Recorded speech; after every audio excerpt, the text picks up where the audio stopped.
My neighbor secretly hid a military-grade tracking device under my classic Chevy pickup truck. The next day, while changing my oil, I found it. I did not scream. I did not confront him. I quietly peeled it off and attached it to the undercarriage of his wife's luxury SUV. That night, I poured myself a glass of bourbon and watched my iPad as his own tracker led him straight to a cheap motel where he kicked down the door and found his wife completely naked in bed with my own son. But that was only the beginning of their absolute destruction. Before I tell you how a 72-year-old retired contractor dismantled their arrogant lives brick by brick, let me know where you are watching from in the comments below. Hit like and subscribe if you believe that the quietest men always plot the loudest revenge. The thick, glossy brochure hit my solid oak dining table with a sharp, disrespectful slap. I looked down at the elegant gold lettering that read, Whispering Pines Premium Assisted Living. Harper stood over me with her arms crossed over her expensive silk blouse. She was my daughter-in-law, a white woman in her early 30s who had spent the last 4 years treating my historic Washington, D.C. home like her own personal waiting room for a real estate inheritance. "You left the garden hose running again this morning, Desmond," she said, her voice dripping with that fake, sugary concern she always used before saying something incredibly vicious. "And frankly, the house is starting to get that old man smell. We cannot have that when we entertain our guests. You are becoming a massive liability. It is not safe for you to drive that massive old truck anymore. You are getting senile and we cannot have you ruining this property before we even get to remodel it." I looked at her calmly. I had not left the hose running. I am a retired structural engineer and a general contractor. I built half the commercial properties in this city from the dirt up. I checked the valves and locks in my house out of pure ingrained habit, but I did not argue. Arguing with arrogant people is a waste of good breath. I shifted my gaze to my son Julian, the boy I had raised from the dirt, up the boy I had worked 60-hour weeks on dusty construction sites to send to a private university, was currently hiding behind the glowing screen of his smartphone. He did not even look up to meet the eyes of the father who had given him everything. "She is making a lot of sense, Dad," Julian mumbled, his thumb mindlessly swiping across his screen. "You are getting up there. We are just trying to be responsible adults here. We need to think about your safety and our financial future. Responsible adults." That was a rich phrase coming from a man who I knew for a fact was struggling to keep his head above water. But I played my part. I let my shoulders slump just a fraction of an inch. I let my hands, thick and calloused from decades of hard labor, tremble slightly as I reached across the table for my water glass. I purposely tipped the glass just enough to let it slip from my fingers. It shattered against the edge of the heavy table, splashing ice water across the mahogany wood and soaking right through that insulting assisted living brochure. Harper jumped back with a dramatic shriek, swatting at her expensive pants as if I had thrown boiling acid on her. "Look at what you did," she screamed, her face turning red. "You are completely useless." "I am so sorry," I stammered, putting on the performance of a lifetime. I blinked rapidly, acting deeply confused and embarrassed. My hands just do not grip like they used to. Before Harper could yell at me again, the heavy front door swung open without a single knock. Trent walked right into my dining room like he owned the place. Trent was my 45-year-old neighbor, a wealthy, arrogant white real estate developer who always wore tight polo shirts, smelling heavily of expensive cologne and acting like the entire neighborhood belonged to his investment portfolio. "Hey guys, hope I am not interrupting," Trent said, offering a perfectly white $1 million smile. "Just needed to borrow your laser measure, Julian." Trent walked right past me without a single word of greeting to the man who actually owned the house. But I did not miss the way his eyes lingered on Harper. I did not miss the subtle, predatory smirk he gave her or the way Harper immediately straightened her posture. She ran a hand through her blonde hair, offering him a flirty, wide-eyed look that she absolutely never gave my son. "Here you go, Trent," she purred, handing him the tool from the counter. "Do not be a stranger." I sat quietly amid the broken glass and spilled water, watching the silent communication passing between my daughter-in-law and the arrogant neighbor. Julian remained completely oblivious, still staring down at his phone. I knew right then that there was a foul stench in my house, and it certainly was not coming from me. I did not say a single word for the rest of the evening. The next morning, the sun was just starting to peek over the trees when I went out to my detached garage. I am 72 years old, but my hands are still steady and my back is still strong. The frail old man routine had stayed inside the house. Out here, I was in my element. I slid under my fully restored 1972 Chevy C10 pickup truck on a wooden creeper to change the oil. The smell of grease and cold metal brought me peace. As I reached up to loosen the oil filter, my knuckle brushed against something cold, hard, and completely out of place on the undercarriage. I grabbed my drop light and shined it up into the dark crevice behind the front wheel well. Tucked perfectly out of sight, held tightly against the steel frame by a heavy-duty industrial magnet, was a small black plastic box. It was a military-grade GPS tracking device. A younger, more impulsive man would have ripped that piece of plastic off the truck and smashed it into 100 pieces with a ball-peen hammer. He would have marched over to Trent's massive house and demanded answers.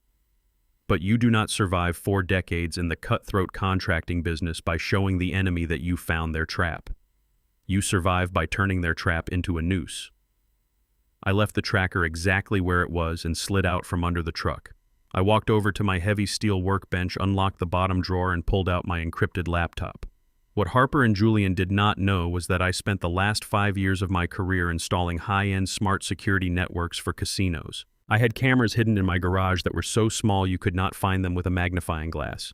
I booted up the security server and pulled up the motion-triggered footage from the previous night. I set the timestamp to 2 in the morning. The black and white night vision footage flickered onto my screen. My blood turned to absolute ice. There on the screen was Trent creeping into my garage wearing a dark hoodie. He slid under my truck to attach the tracking device. But he was not alone. Standing right by the garage door, keeping watch into the dark alleyway, was my daughter-in-law, Harper. She was whispering to him, urgently checking her phone to make sure my son was asleep in the house. I sat in the dark of my garage staring at the glowing screen. My own daughter-in-law and the arrogant neighbor were working together to track my every move. They wanted to build a case that I was wandering, that I was a danger to myself, so they could legally seize my multi-million-dollar property. They thought they were playing a game with a senile old fool. They had absolutely no idea that they had just handed a loaded weapon to a master architect, and I was about to carefully, quietly tear their entire world down to the absolute foundation. I did not say a single word at breakfast the next morning. I sat at the head of my custom-built dining table, eating my oatmeal slowly and deliberately. I let Harper shoot me her usual dirty looks from across the kitchen island. She genuinely thought she was the apex predator in this historic house. She thought she had completely outsmarted a tired, senile old man. I chewed my food in absolute silence, letting her bathe in her false sense of security. The military-grade tracking device was still firmly attached to the cold steel undercarriage of my classic pickup truck. I knew I needed to move that device, but I needed to execute the transfer with absolute flawless precision. After breakfast, I walked out to my detached garage. The crisp morning air felt good in my lungs. I slid under my Chevy C10 one more time, resting my back on the wooden creeper. I reached up into the dark, greasy crevice behind the front wheel well and carefully peeled the magnetic tracking box off the steel frame. Before I did anything else with it, I brought the small device over to my heavy steel workbench. Harper and her arrogant friend Trent thought I was just some uneducated bricklayer who swung a heavy hammer for 40 years. They saw the calluses on my hands and assumed my brain was just as thick. They did not know that for the last 10 years of my professional career, I was the lead independent security engineer for massive high-stakes casinos in Atlantic City. I personally designed and installed surveillance networks meant to catch highly organized international cheating rings. Defeating a commercial tracking device bought off a random internet website was absolute child's play for a man with my background. I unlocked the bottom drawer of my workbench and pulled out my heavily encrypted laptop. I plugged the tracking device directly into my system using a specialized bypass cable I kept for security audits. It took me exactly 14 minutes to completely crack the basic encryption on Trent's tracker. I did not disable the unit. Disabling it would alert them that I knew about their little game. Instead, I quietly cloned the transmission frequency and synced the real-time location data directly to my personal iPad. Now I did not just hold Trent's tracking device in my hand. I had Trent's entire surveillance feed completely compromised. I could see exactly what he was watching on his own screens. I watched the blinking red dot appear on my tablet interface, currently sitting completely stationary inside my garage. A cold, ruthless smile spread across my face. It was time to take that little red dot for a long walk. Later that afternoon, I put on my worn-out sneakers and a heavy winter coat. I took my usual daily walk around the neighborhood. The affluent Washington, D.C. streets were quiet, lined with massive oak trees and expensive imported cars. I walked very slowly, deliberately, dragging my left foot just a fraction of an inch, playing the part of the fragile, declining old man getting his mandatory daily exercise. I made my way down the block toward Trent's massive, overly modern mansion. He had a pristine white luxury Range Rover parked in his sprawling circular driveway. The vehicle belonged to his wife, Meredith. Meredith was a quiet, reserved woman who actually held all the real family wealth that Trent loved to casually flash around our neighborhood. Trent was just a loud, empty suit spending his wife's generational money. I timed my approach perfectly. I knew Trent was still at his real estate office, and the street was completely devoid of witnesses.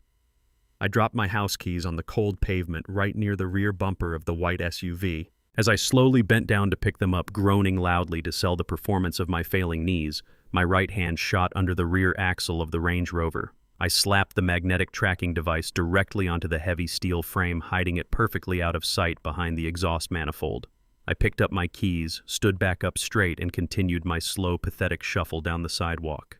The trap was officially set. The poisoned bait was in the water. Now all I had to do was wait for the sharks to start tearing each other to pieces. Night fell over the city like a heavy black blanket. The historic brownstone grew completely quiet. Harper and Julian were upstairs in their master bedroom, totally unaware of the massive storm gathering directly beneath their expensive shoes. I sat alone in my dark home office, nursing a single glass of aged bourbon. Only the soft blue glow of my iPad illuminated my face in the shadows. I watched the digital screen with the absolute patience of a seasoned hunter waiting in a blind. For hours, the blinking red dot remained completely stationary in Trent's driveway. I did not blink. I did not move. I just watched. And then right around midnight, the screen suddenly refreshed. The red dot began to move. I sat forward in my heavy leather chair, setting my bourbon glass down on the desk. Meredith's white Range Rover was pulling out of her neighborhood. I watched the dot travel steadily down the digital map, moving faster and faster away from our quiet suburban street. It merged onto the interstate highway, heading straight toward the industrial outskirts of the city. I followed the tracker on my screen as it navigated through a maze of dimly lit roads, finally coming to a complete stop in an area I recognized immediately.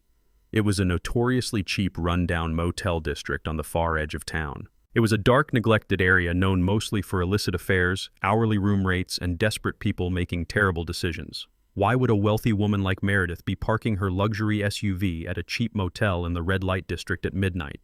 Before my mind could even fully process the implications of her location, my phone vibrated violently against the wood of my desk.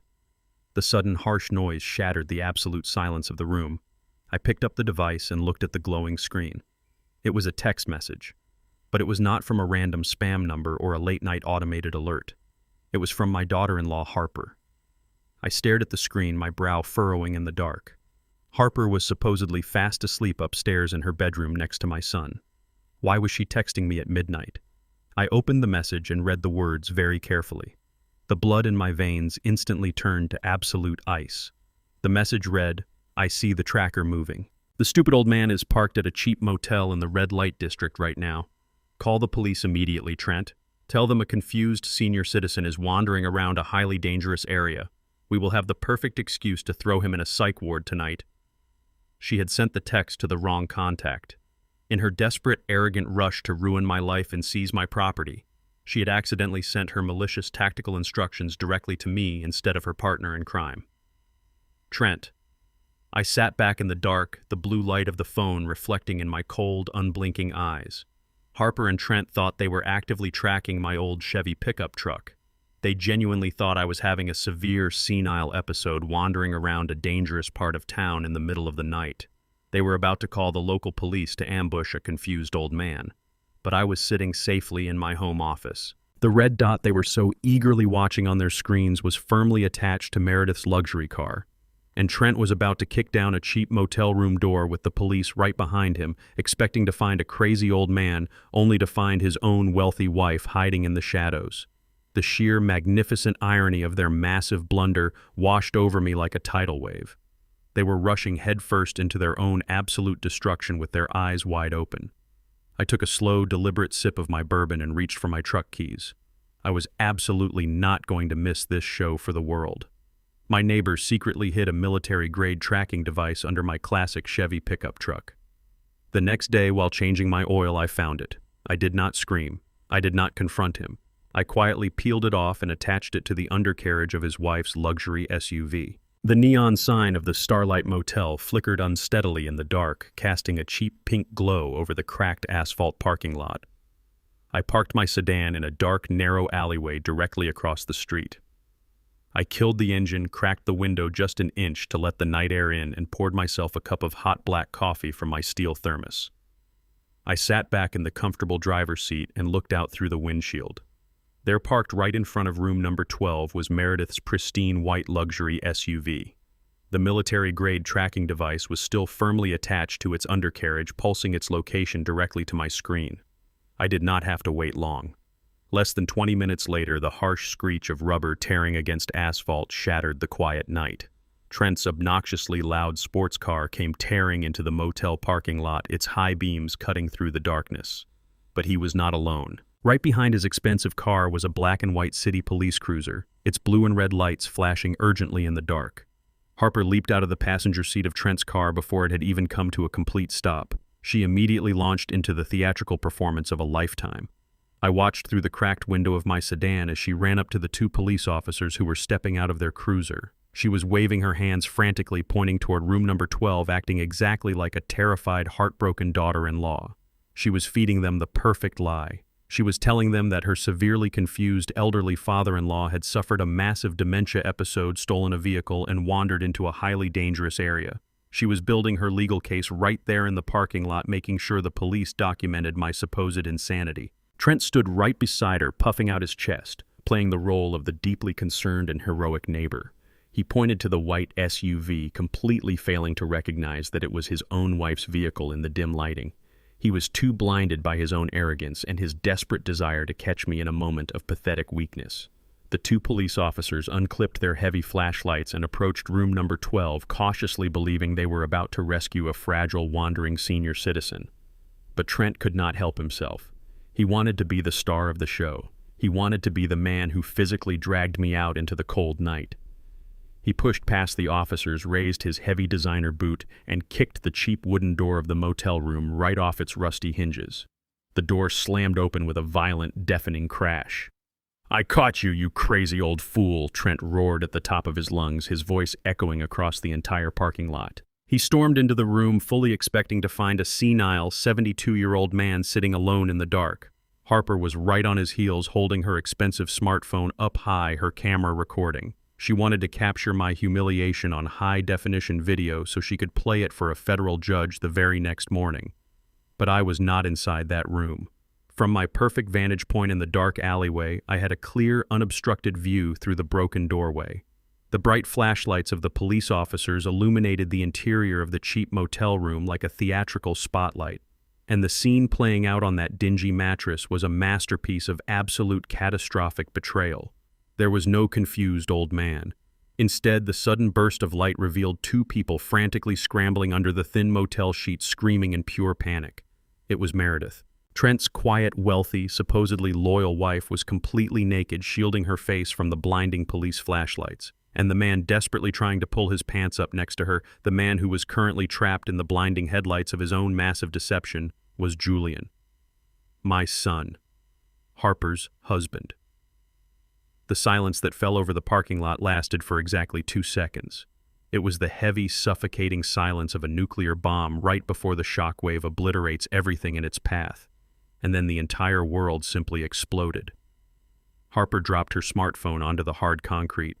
The device shattered, but the sound was completely drowned out by the guttural, unhinged scream that ripped from her throat. She realized in a fraction of a second that her husband was not working late at his startup office. He was intimately engaged with the neighbor's wife in a cheap roadside motel. Harper lunged into the room like a rabid animal. She threw herself onto the bed, screaming obscenities, clawing wildly at Julian's face and chest. Julian was crying out in terror, throwing his arms up to protect himself, begging her to stop, stammering out useless, pathetic apologies that only fueled her violent rage. Trent stood completely frozen in the doorway for a moment, his arrogant brain struggling to process the visual reality of his wife naked in bed with his neighbor. When the realization finally clicked into place, he completely lost his mind. The wealthy, composed real estate developer vanished entirely. He let out a roar of absolute primitive fury. He bypassed Julian entirely and threw himself toward Meredith. He grabbed his wife by the throat, screaming that she had ruined his life, that she was a filthy traitor. The two police officers who had arrived expecting to peacefully escort a confused grandfather back to his home found themselves in the middle of a violent, bloody domestic war zone. They immediately sprang into action. They shouted commands that were completely ignored by the fighting couples. One officer had to physically tackle Trent to the floor, driving his knee into the arrogant man's spine to force him to release his grip on Meredith. The other officer pulled out his taser, aiming the red laser dot directly at Harper's chest, threatening to deploy 1,000 volts of electricity if she did not stop tearing her husband to bloody pieces. It was absolute magnificent chaos. Sirens began wailing in the distance as the officers called for immediate backup. The flashing blue and red lights illuminated the parking lot, casting wild, dancing shadows against the brick walls of the motel. Trent was face down on the dirty carpet, restrained in metal handcuffs, screaming threats at his sobbing wife. Harper was being dragged backward by an officer, her expensive silk blouse torn, her face twisted in a mask of pure agony and humiliation. Julian was cowering in the corner of the room, bleeding from the deep scratches on his face, entirely stripped of his dignity. I sat in the dark sanctuary of my unmarked sedan, completely hidden from the madness unfolding just 50 yards away. I took a slow, deep sip of my hot black coffee. It tasted better than any expensive wine I had ever consumed. I let a quiet, genuine smile spread across my face. They had tried to lay a trap for an old man, and instead they had completely incinerated their own lives in front of armed police officers. The fake happy marriages were destroyed. The arrogant alliances were shattered. The trash had successfully taken itself out. I was just about to put my car in gear and drive back to my quiet, empty house. The battle seemed entirely won. But in the art of war, a veteran builder knows that an enemy will always pour a secondary foundation just in case the first one collapses. Suddenly, the bright screen of my iPad resting on the passenger seat next to me flared to life. A harsh, bright red notification banner cut across the digital map tracking application. It was an automated, high-priority alert from my primary banking institution. I set my coffee thermos down. The smile slowly vanished from my face. I reached over and tapped the notification, bringing the full text message onto the screen. The alert read, "Emergency fraud warning. An expedited wire transfer of exactly $40,000 has just been executed from your primary retirement savings account. The funds have been successfully routed to an external offshore holding account. Please contact our fraud department immediately." I stared at the glowing numbers on the screen. $40,000. Gone in an absolute instant. I looked back out the window at the motel room. Julian was being escorted out by a police officer, shivering and looking thoroughly defeated. Harper was sitting on the curb, weeping hysterically into her hands. But this notification proved that their tears and their domestic drama were only a fraction of the real story. While I was sitting here watching their marriages implode, their backup plan had quietly and successfully bypassed my financial security. They had not just relied on a cheap GPS tracker and a fake police report to steal my life. They had already deeply infiltrated my financial fortress. They had found a way to bleed my accounts dry without my physical authorization. The satisfaction I felt just moments ago completely evaporated, replaced by a cold, calculating, and absolute rage. The game was not over. They had just escalated this from a petty family dispute into a massive, calculated financial robbery. I put the sedan into drive, my hands gripping the steering wheel so tightly the leather creaked. They wanted to steal my life savings. They wanted to see who could be the most ruthless. They had absolutely no idea the kind of violent, unforgiving storm they had just invited into their lives. The morning sun had barely touched the pavement when I parked my sedan outside the First National Bank building in downtown Washington. I did not sleep a single wink after watching my family implode in that motel parking lot. I spent the remaining hours of the night tracking the digital footprint of the $40,000 that had vanished from my retirement account. But I needed to look the bank manager directly in the eye to understand exactly how the vault had been breached. I walked through the heavy glass doors the absolute second the bank opened. I am a man who prefers handling business face to face. The branch manager recognized me immediately. Mr. Davis was a younger white man who always wore suits that were slightly too tight and smiled a little too much. But today, his smile faltered the moment he saw me walking across the marble floor. He looked at me as if I were a ghost walking out of a grave. "Mr. Sterling," he stammered, rushing out from behind his polished desk. "You are walking. You are here. I am so incredibly relieved to see you looking so healthy." I stopped in front of him, keeping my expression entirely blank. "Why would I not be walking, Mr. Davis? And why would I not be healthy?" He swallowed hard, pulling nervously at his silk tie. "Your daughter-in-law Harper was here right before closing time yesterday evening. She was an absolute wreck, Mr. Sterling. She was crying hysterically in my office. She told me you had suffered a massive stroke yesterday afternoon and completely lost consciousness. She said you were on life support, and she needed immediate access to your emergency funds to cover the specialized medical transport." I felt a cold, dark rage settle deep into my bones. A massive stroke.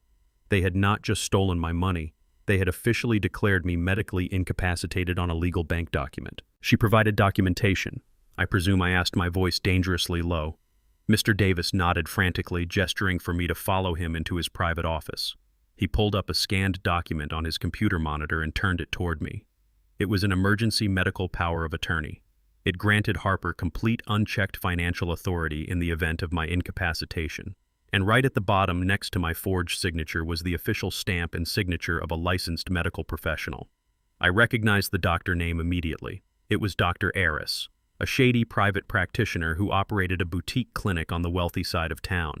Harper had clearly found a man willing to sell his medical license and his soul for the right amount of cash. "This document is a complete fabrication, Mr. Davis," I told him, staring at the fake signature. "I did not have a stroke. I am standing right in front of you. My daughter-in-law has committed severe bank fraud and wire fraud. You will immediately freeze every single account bearing my name. You will lock down my retirement funds, my checking accounts, and my safety deposit boxes. No money moves in or out of this institution without my physical presence and my thumbprint."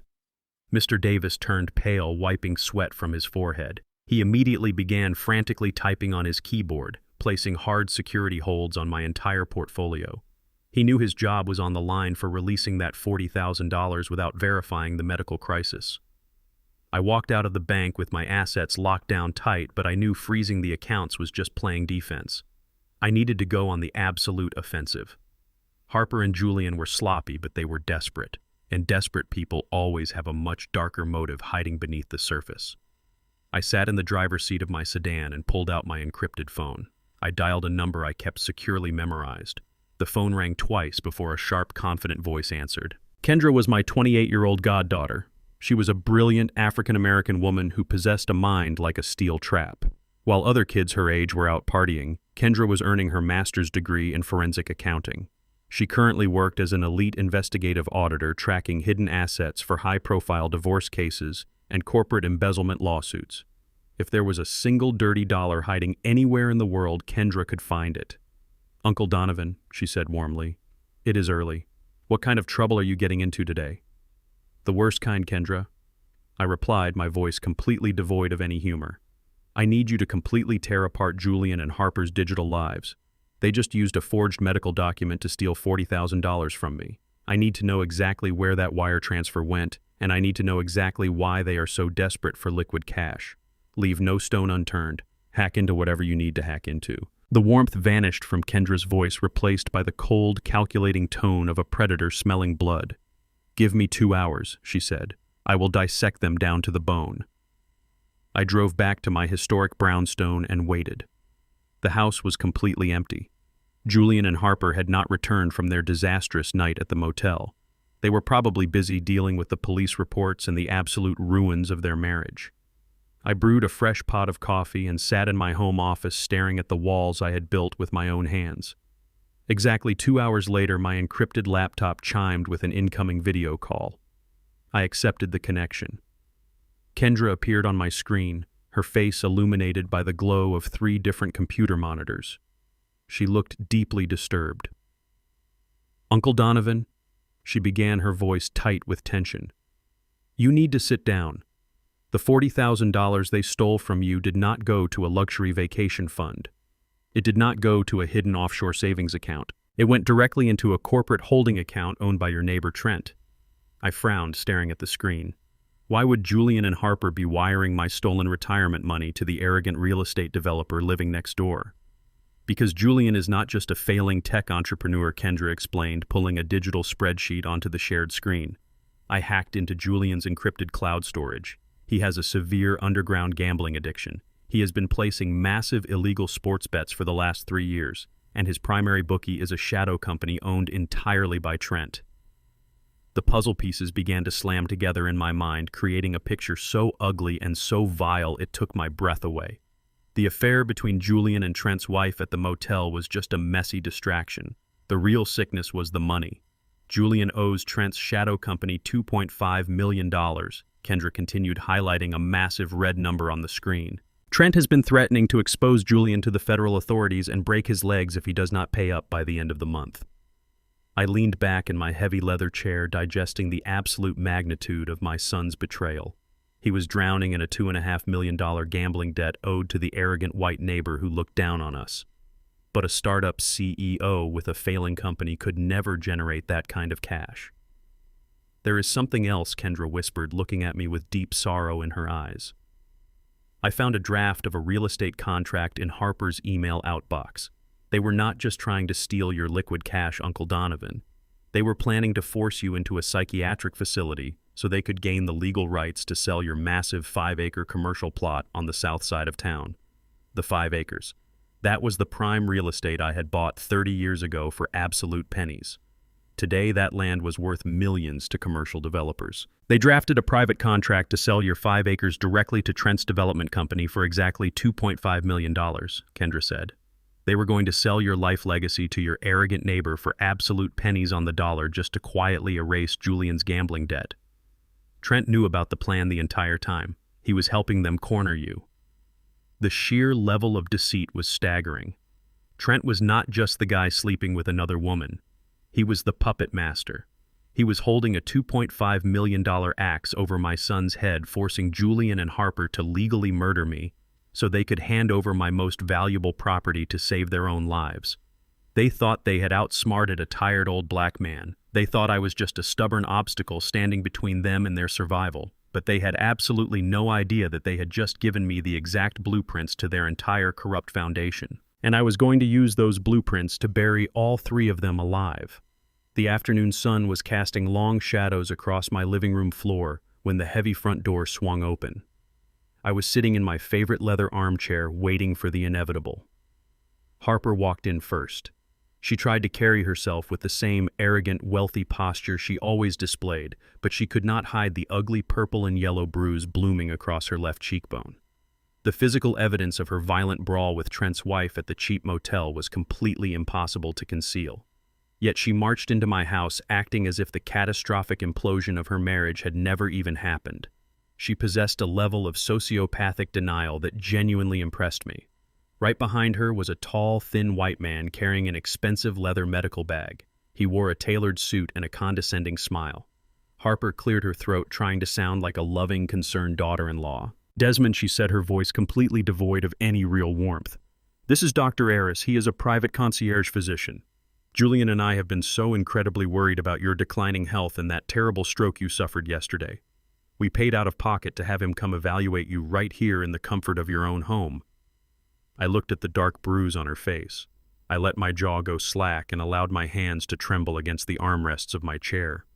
"Oh my goodness, Harper," I mumbled, keeping my voice frail and gravelly. "What on earth happened to your pretty face? Did you take a terrible fall down the stairs?" Harper clenched her jaw so tightly I thought her teeth would crack.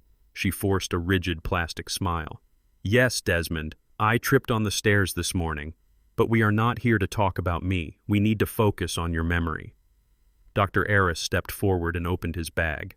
He looked around my historic home with greedy, calculating eyes. "It is a pleasure to meet you, Desmond," he said, speaking incredibly slowly as if I were a deaf toddler. "We are just going to run through a few basic cognitive tests to see how your brain is functioning today." I nodded vacantly. I knew exactly what they wanted. They needed a documented medical evaluation to attach to their conservatorship petition. They needed me to fail so they could steal my 5-acre commercial property and pay off the $2.5 million gambling debt my son owed to our arrogant neighbor.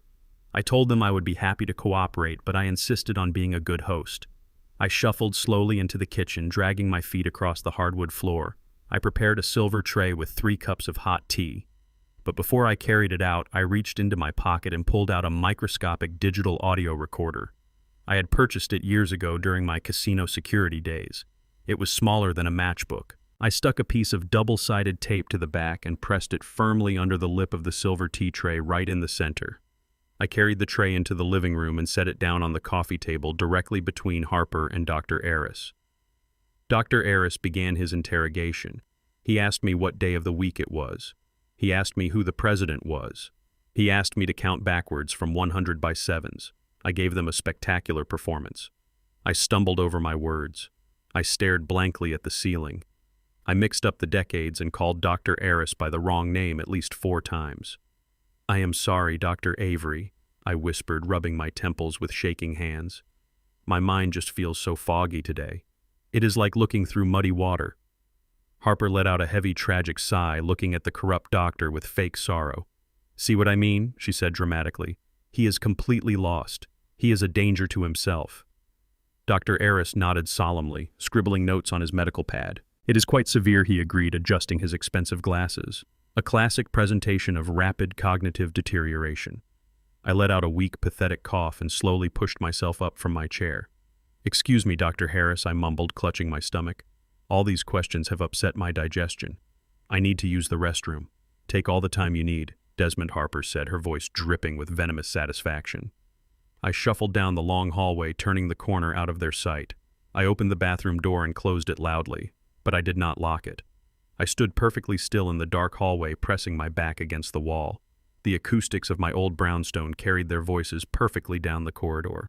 And more importantly, the microscopic recorder hidden right under their teacups was capturing every single syllable in high-definition audio.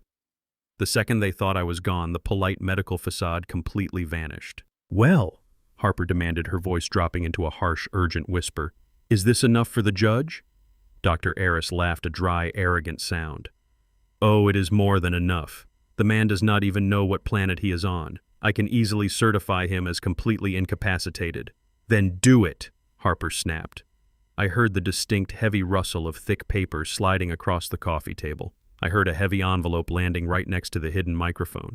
"Write the official medical report saying he has end-stage Alzheimer's. I am paying you to be absolute and definitive.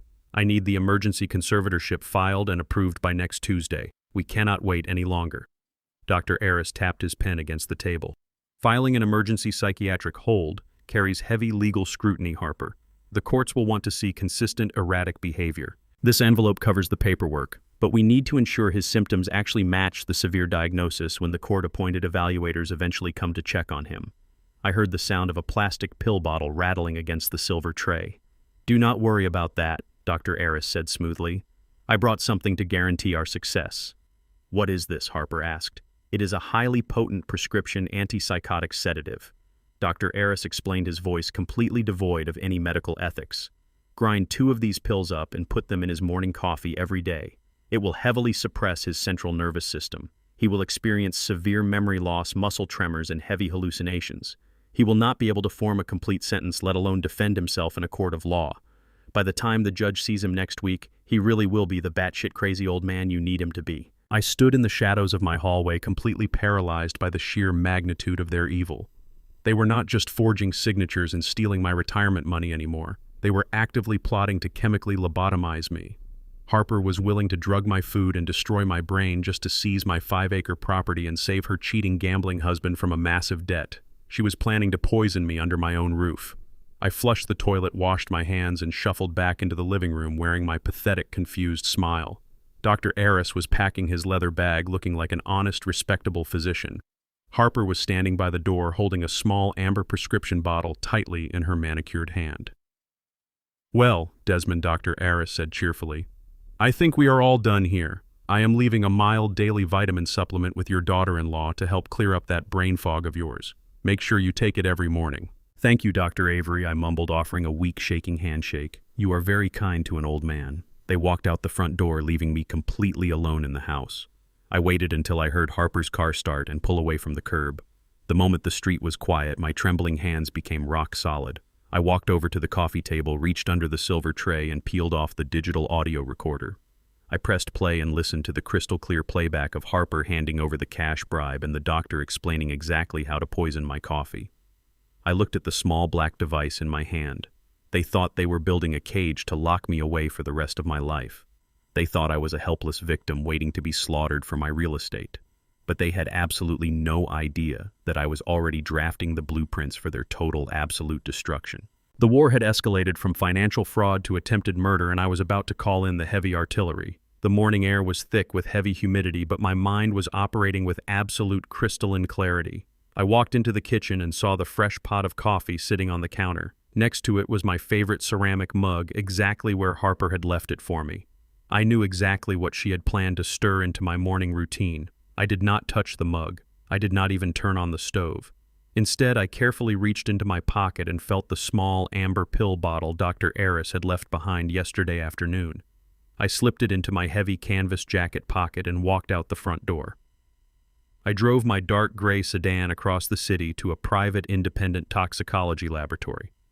I could not risk using my regular physician or a hospital clinic where the results might be accidentally uploaded to a shared medical database that Harper could somehow access. I needed absolute discretion and ironclad scientific proof. I walked up to the reception desk, placed $500 in crisp cash on the glass counter, and handed the technician the amber bottle. I told them I needed a complete chemical breakdown of those pills immediately. I sat in the sterile white waiting room for 2 agonizing hours. I did not look at my phone. I just stared at the blank wall, calculating my next moves. When the lead toxicologist finally called me into his back office, his face was completely pale. He shut the door heavily behind us, set the bottle down on his desk, and looked at me with deep, genuine concern. He told me those pills were not a daily vitamin supplement. They were a highly regulated, heavy-duty antipsychotic medication, usually reserved for violent psychiatric patients.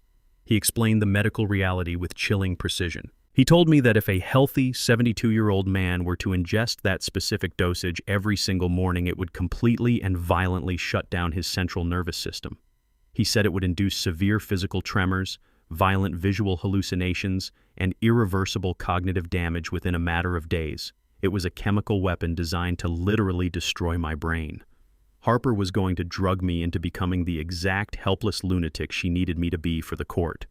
I asked the toxicologist to print, sign, and legally notarize the official lab report. I folded the heavy certified paper, slipped it into my leather briefcase, and walked out the door. The charge was no longer just financial theft. It was premeditated, attempted poisoning.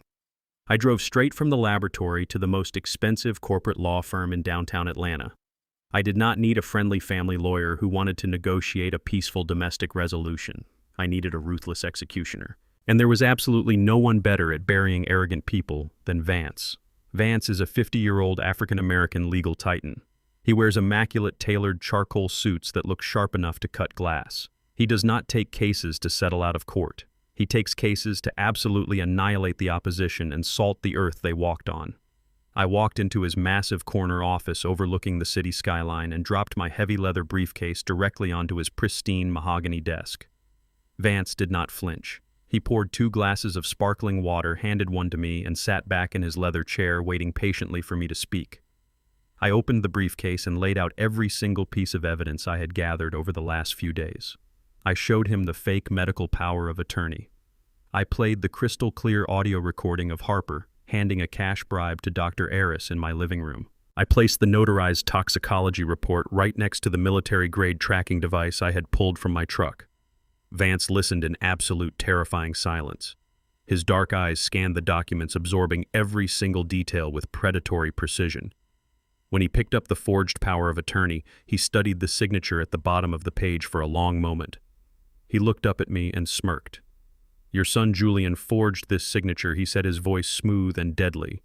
He applied far too much pressure on the downward strokes.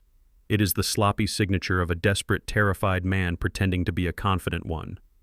I nodded slowly. I told Vance I wanted to press charges immediately. I wanted the police to kick down Harper's bedroom door and drag her out in handcuffs for trying to poison my food. But Vance raised a large hand, stopping me instantly. "Do not call the police today, Donovan," he ordered, leaning across the desk. "If you confront them right now, they will panic. They will hire cheap defense lawyers and claim it was all a terrible misunderstanding. They will say you gave them permission. They might even convince a soft-hearted local prosecutor to offer them a quiet plea deal for probation. We do not want them getting a slap on the wrist. We want them utterly and completely ruined. I asked him what the strategy was. Vance smiled a cold, brilliant smile. We let them file the paperwork. He explained, his eyes gleaming with legal malice. We let Harper and Julian take these forged documents and submit them to the federal court next Tuesday. The exact second they transmit that fake power of attorney across a digital network to a federal judge, it ceases to be a simple family dispute. It instantly becomes federal wire fraud. When they stand before the judge and lie under oath about your mental state, it becomes felony perjury. We let them walk into a federal courtroom fully believing they have already won. We let them confidently lock the doors behind themselves, and then we set the entire building on fire. I leaned back in my chair, feeling a profound sense of satisfaction settling deep into my chest. Vance was absolutely right. To catch a rat, you have to let it walk all the way into the trap to reach the cheese. I shook his hand and left his office carrying a briefcase full of loaded weapons. When I pulled my sedan back into my driveway, the afternoon sky was already turning a dark, bruised purple. As I stepped out of my car, I heard heavy, aggressive footsteps storming across the grass. It was Trent. The arrogant white real estate developer from next door looked like he had been dragged for miles behind a moving truck. His usually perfect hair was a frantic, greasy mess. His designer polo shirt was wrinkled and stained with sweat. The catastrophic motel incident had completely destroyed his perfect, arrogant life. His wealthy wife Meredith had kicked him out of their mansion, locked his access to her family accounts, and filed for an expedited divorce. Trent was practically vibrating with rage and severe financial desperation. He marched right up to the edge of my property line, pointing a shaking finger directly at my face. "You think you are so smart, you old fool," Trent yelled, his voice cracking with pure, unhinged panic. "I know Julian is completely broke. I know you are the only one holding the deed to those 5 acres of prime commercial land. My development company needs that land to survive this divorce right now. You have until Tuesday. Harper told me she is getting the legal conservatorship approved by the judge next Tuesday morning." I stood perfectly still on my driveway, letting his desperate threats wash over me like a warm summer breeze. Trent took a step closer, his face turning bright red with malice. "The exact minute your daughter-in-law gets the legal right to sign your property over to me, I am going to bring a massive bulldozer right to this curb," Trent sneered, spitting slightly as he spoke. "I am going to personally level this piece of trash historic house to the dirt. I am going to pave over your entire pathetic life and build a parking lot on top of it. And you will be locked away in a padded cell too heavily medicated to even remember your own name." He stood there breathing heavily, waiting for me to cower. He wanted me to beg. He wanted me to show fear. But a man who has poured concrete and bent steel his entire life does not bow to a broken, desperate bully. I looked Trent dead in the eye. I did not raise my voice. I did not flinch. I let a slow, cold smile spread across my face. It was the smile of an architect watching a man arrogantly dance on a collapsing roof. "That sounds like a very ambitious plan, Trent," I said, my voice dropping to a low, terrifying register. "Just do me one small favor before you bring that bulldozer to my property. Make absolutely sure you buy a comprehensive life insurance policy first." Trent froze completely. The angry color drained from his face, leaving him looking pale and sickly. He opened his mouth to speak, but no words came out. He recognized the absolute, unforgiving danger in my eyes. I turned my back on him and walked slowly up my front steps, unlocking my heavy oak door. The pieces were officially in place. The final countdown had begun, and the storm that was coming on Tuesday would wash all of them away. A man who spends his entire life pouring concrete and welding heavy steel beams knows one fundamental truth about survival. The most important part of any massive structure is the part that nobody ever sees: the foundation. While my arrogant neighbor Trent and my foolish son Julian were busy buying flashy sports cars and wearing custom Italian suits to prove their worth to the world, I was quietly burying my wealth deep underground where no one could ever touch it. 15 years ago, long before the greedy white woman named Harper ever dug her venomous claws into my son, I walked into a high-rise law office and made the most important financial decision of my life. I established an ironclad, irrevocable trust. I did not name my son as the primary beneficiary. Even back then, I could see the microscopic cracks forming in his character. I saw his inherent weakness for easy money, his dangerous gambling habits, and his desperate, pathetic need for external validation. I knew that if I handed him a fortune, he would burn it to ash. Instead, I named the only person in my life who had ever shown true, unwavering integrity: my goddaughter Kendra. An irrevocable trust is exactly what it sounds like. Once an asset is placed inside that legal vault, it no longer belongs to the individual. It belongs entirely to the trust. It cannot be seized by angry creditors, it cannot be touched by federal lawsuits, and it absolutely cannot be liquidated by a desperate daughter-in-law waving a forged power of attorney in a courtroom. We had exactly 3 days until the federal court hearing. 3 days to completely empty the vault before the bank robbers arrived at the front door. Working with my attorney Vance was like watching a master surgeon perform a highly complex lethal operation. We operated entirely in the shadows. We did not alert any of the local bank branch managers. We used encrypted digital channels and private wealth administrators who answered directly and exclusively to Vance. I sat in his immaculate corner office overlooking the sprawling Atlanta skyline and signed my name over and over again. With every stroke of my pen, I was dismantling the empire my enemies were trying to steal. I legally transferred the deed to my historic brownstone directly into the trust. I transferred the pristine title to the 5-acre commercial property that Trent was so desperately relying on to save his collapsing real estate company. Every single piece of valuable real estate, every diverse stock portfolio, every high-yield mutual fund was quietly and meticulously swept off the board. Then came the liquid cash. We ruthlessly drained the massive checking and savings accounts that Julian thought he was about to inherit. I watched the numbers on Vance's computer screen drop rapidly from millions, down to thousands, down to hundreds.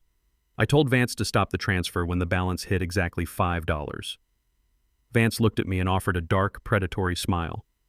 "Just $5, I confirmed, nodding slowly.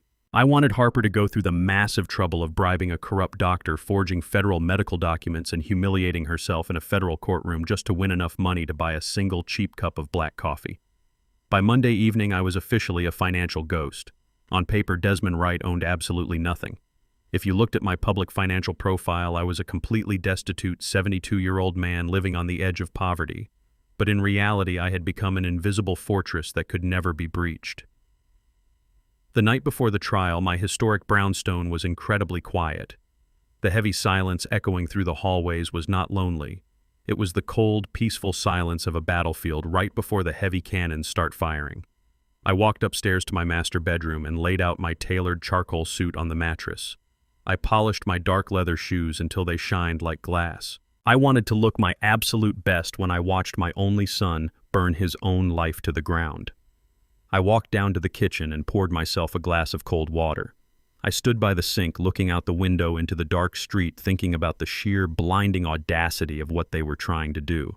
They genuinely believed that tomorrow morning a federal judge was going to strip away my basic human rights and hand the keys to my kingdom directly to them.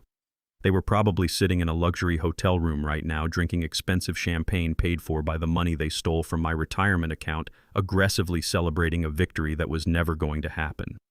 As I stood in the dark kitchen, my cell phone began to vibrate violently on the marble countertop. The glowing screen illuminated the dark room. It was Julian, my son, the man who had forged my signature to steal my life and cover his massive underground gambling debts. I let the phone ring 4 times before I finally picked it up. I did not say hello. I just pressed the cold glass to my ear and listened to his heavy, uneven breathing. Dad Julian said, his voice trembling violently. He was crying. Or at least he was putting on the most pathetic theatrical performance I had ever heard in my entire life. He was desperately trying to play the role of the heartbroken, dutiful son who was being forced by tragic circumstances to make a terrible medical decision for his father.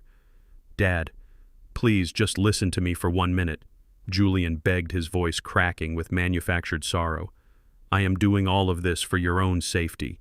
Your mind is slipping, Dad. You are getting aggressive with people. Harper and I are just terrified that you are going to get hurt or burn the house down. We love you so much. We just want you to be safe." He paused, waiting for me to say something, waiting for me to validate his disgusting lies.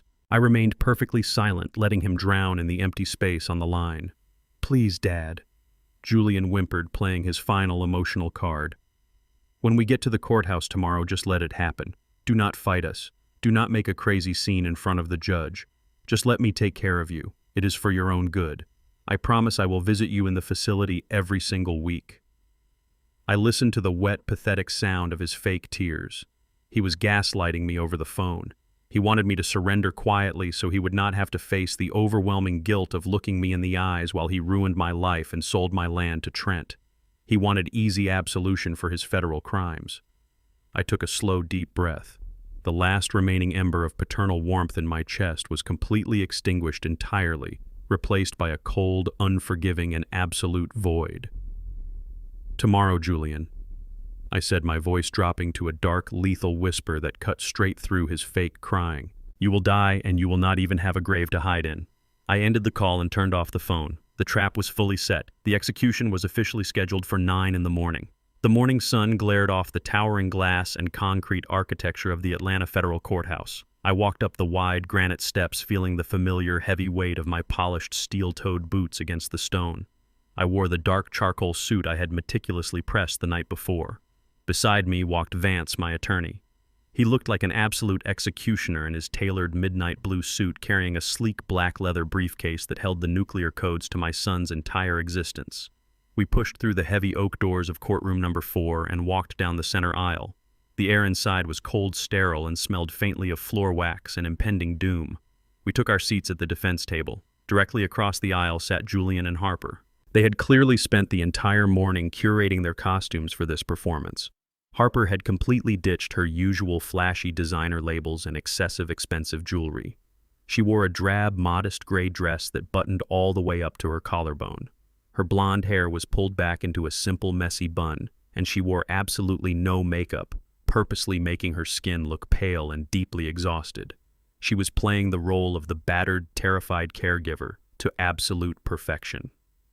Julian sat next to her, slumping in his chair, rubbing his bloodshot eyes to project the image of a heartbroken son forced to make an impossible choice against his own father.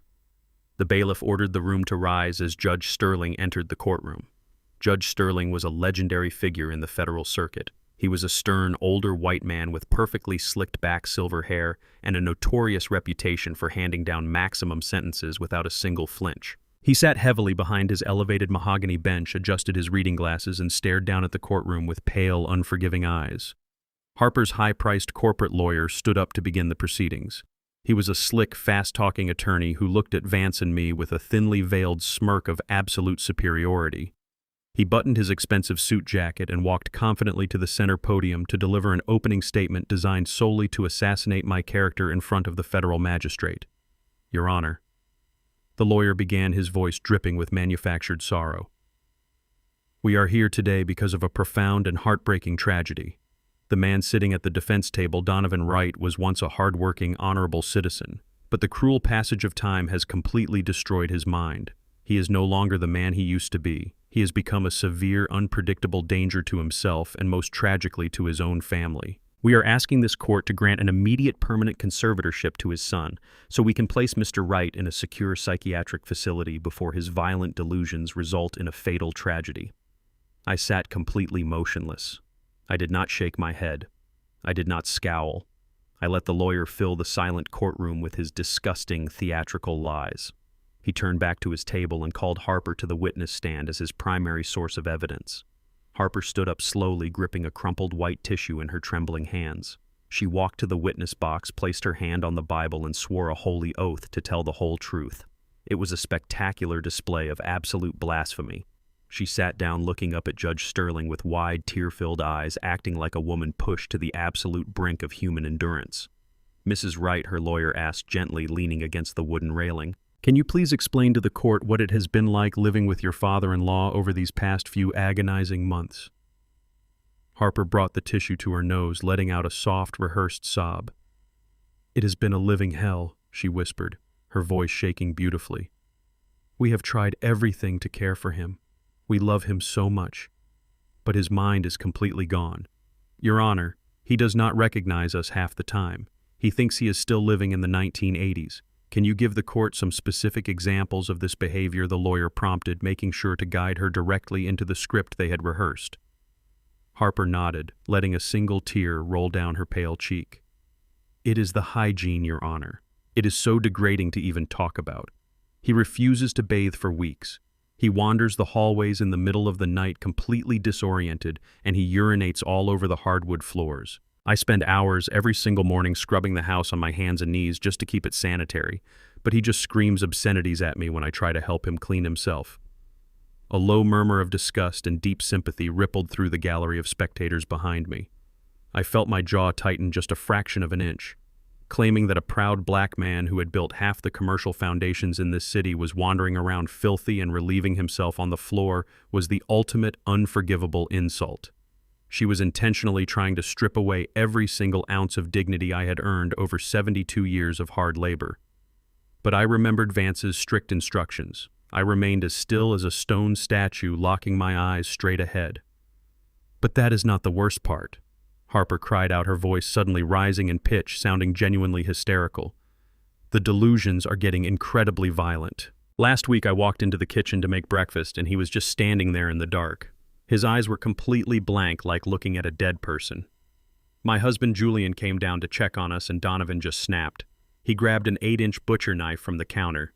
He came at my husband with a knife. He cornered his own son against the refrigerator, swinging the blade and screaming that we were home invaders trying to murder him.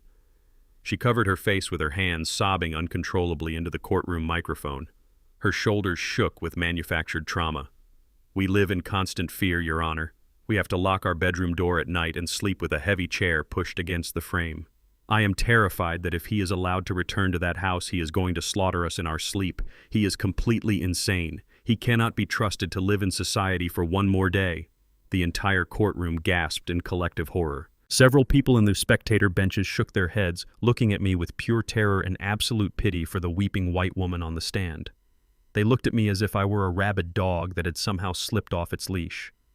Harper's lawyer let the dramatic weight of her testimony hang in the air for a long, agonizing moment. He turned his back to the judge and looked directly at me. He flashed a brilliant, arrogant smirk, fully convinced he had just driven the final nail into my coffin. He thought he had completely won the judge over with this pathetic sob story. "No further questions." "Your Honor," the lawyer announced, returning to his seat. "Given the extreme documented threat of physical violence and severe cognitive failure, we request that you strip Donovan Wright of his civil rights immediately and grant full emergency conservatorship to his son today." The courtroom buzzed with sympathetic whispers. Julian looked down at his hands, playing the part of the traumatized survivor perfectly. Harper continued to weep softly in the witness box, believing she had just successfully stolen my multi-million-dollar real estate portfolio with a few fake tears and a well-delivered script. I did not move. I sat there in my tailored suit, staring straight ahead, breathing slowly and rhythmically. Vance sat beside me, equally unbothered, casually clicking his expensive fountain pen against his legal pad. They thought they had trapped a wild animal in a cage.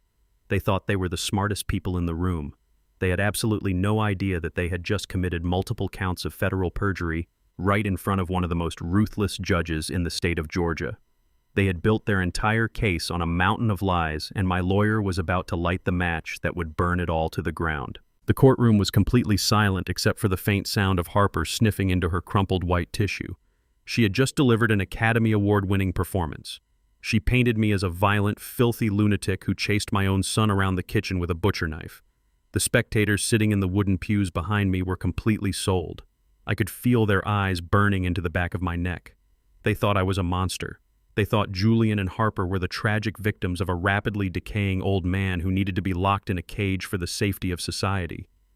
Judge Sterling looked down from his elevated mahogany bench. His face was a mask of pure judicial authority. He adjusted his silver-rimmed reading glasses and looked directly at our defense table. He asked my attorney if we wished to cross-examine the witness. Vance did not jump up eagerly. He took his absolute time. He casually clicked his expensive fountain pen closed and placed it precisely parallel to his yellow legal pad. He stood up slowly, smoothing the front of his tailored midnight blue suit. He walked toward the center podium with the calm, lethal grace of a predator that had already cornered its prey. He did not look angry. He looked mildly curious, which I knew from experience was when he was at his absolute most dangerous. Mrs. Wright Vance began, his voice smooth as glass but carrying perfectly across the large room. "You have just given this court a very disturbing account of my client's mental state. You swore under oath that he is violently unstable, deeply confused, and entirely incapable of managing his own life or his substantial real estate portfolio. Harper lifted her chin. Her confidence was fully restored now that she was the center of attention again. Yes, she answered, putting a slight theatrical tremble in her voice. That is exactly what I am saying. It has been a living nightmare for Julian and me. We are absolutely terrified of him.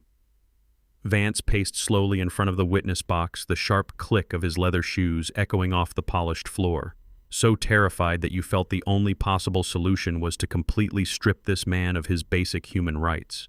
You want this federal court to believe that Donovan Wright, a man who safely and successfully managed million-dollar commercial construction sites across this city for 40 years, cannot even remember how to use a bathroom.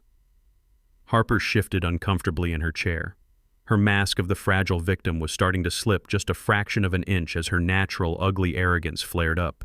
She hated being questioned. She especially hated being challenged by a highly educated, confident black man who was completely immune to her fake tears. I do not care what he built 40 years ago, Harper snapped, her voice rising in pitch and losing its fake sweetness. I care about what he is doing right now in my house. Vance stopped pacing. He turned on his heel and looked Harper dead in the eyes. In your house. Let the official record reflect that the historic property in question is owned solely and entirely by Donovan Wright. But moving on to your claim of physical violence, you testified that my client chased your husband with an 8-inch butcher knife. That is a terrifying scenario, Mrs. Wright. I assume you immediately dialed 911 and filed a police report for aggravated assault. Harper froze. She looked over at her expensive corporate lawyer, but he was staring down at his notes. She swallowed hard, gripping the wooden edges of the witness stand. Well, no, we did not call the police, she stammered. We did not want to put him in a jail cell. We just wanted to get him medical help. Vance let out a short, dry laugh that cut through the tension in the room like a razor blade. You were terrified for your lives, sleeping with a heavy chair pushed against your bedroom door, but you did not call the police. That is fascinating. Let us talk about what you actually did instead. Vance pressed on relentlessly. He asked her to describe the layout of the kitchen where the supposed knife attack took place. He asked her why Julian, who was 30 years younger than me, could not simply disarm a fragile elderly man. He asked her why the medical records from my primary care physician from just 2 months ago showed a perfectly healthy cognitive score. Harper stumbled over her answers. She contradicted herself twice within 5 minutes. Her breathing grew shallow. She was not used to being interrogated. She was used to people blindly believing her wealthy aesthetic and her dramatic crying. Vance stepped closer to the podium. His voice dropped to a low, conversational tone that somehow felt more intimidating than a shout. Mrs. Wright, my client, built his home from the dirt up. He has lived a life of quiet dignity, and yet you come into this federal courtroom and paint a picture of a filthy, violent lunatic. Is it possible, Mrs. Wright, that your perception of his mental state is heavily influenced by your own severe financial desperation? Objection! The opposing lawyer shouted, jumping up so fast his chair scraped loudly against the floor. Calls for speculation. Counsel is harassing my client. Overruled. Judge Sterling barked instantly, waving his hand dismissively. The financial motive is highly relevant to a conservatorship petition. The witness will answer the question. Harper glared at Vance, her eyes burning with pure venom. We are not desperate, she hissed, gripping the wooden railing tightly. My husband runs a highly successful technology startup. We have plenty of our own money. We are simply trying to do the right thing for a sick old man. Vance let out a soft, chilling laugh. A highly successful startup. That is a very interesting description for a company that has not turned a single dollar of profit in 3 years. Tell me, Mrs. Wright, if you are so financially secure, why did you attempt to secretly sell my client's 5-acre commercial property to your neighbor Trent yesterday afternoon?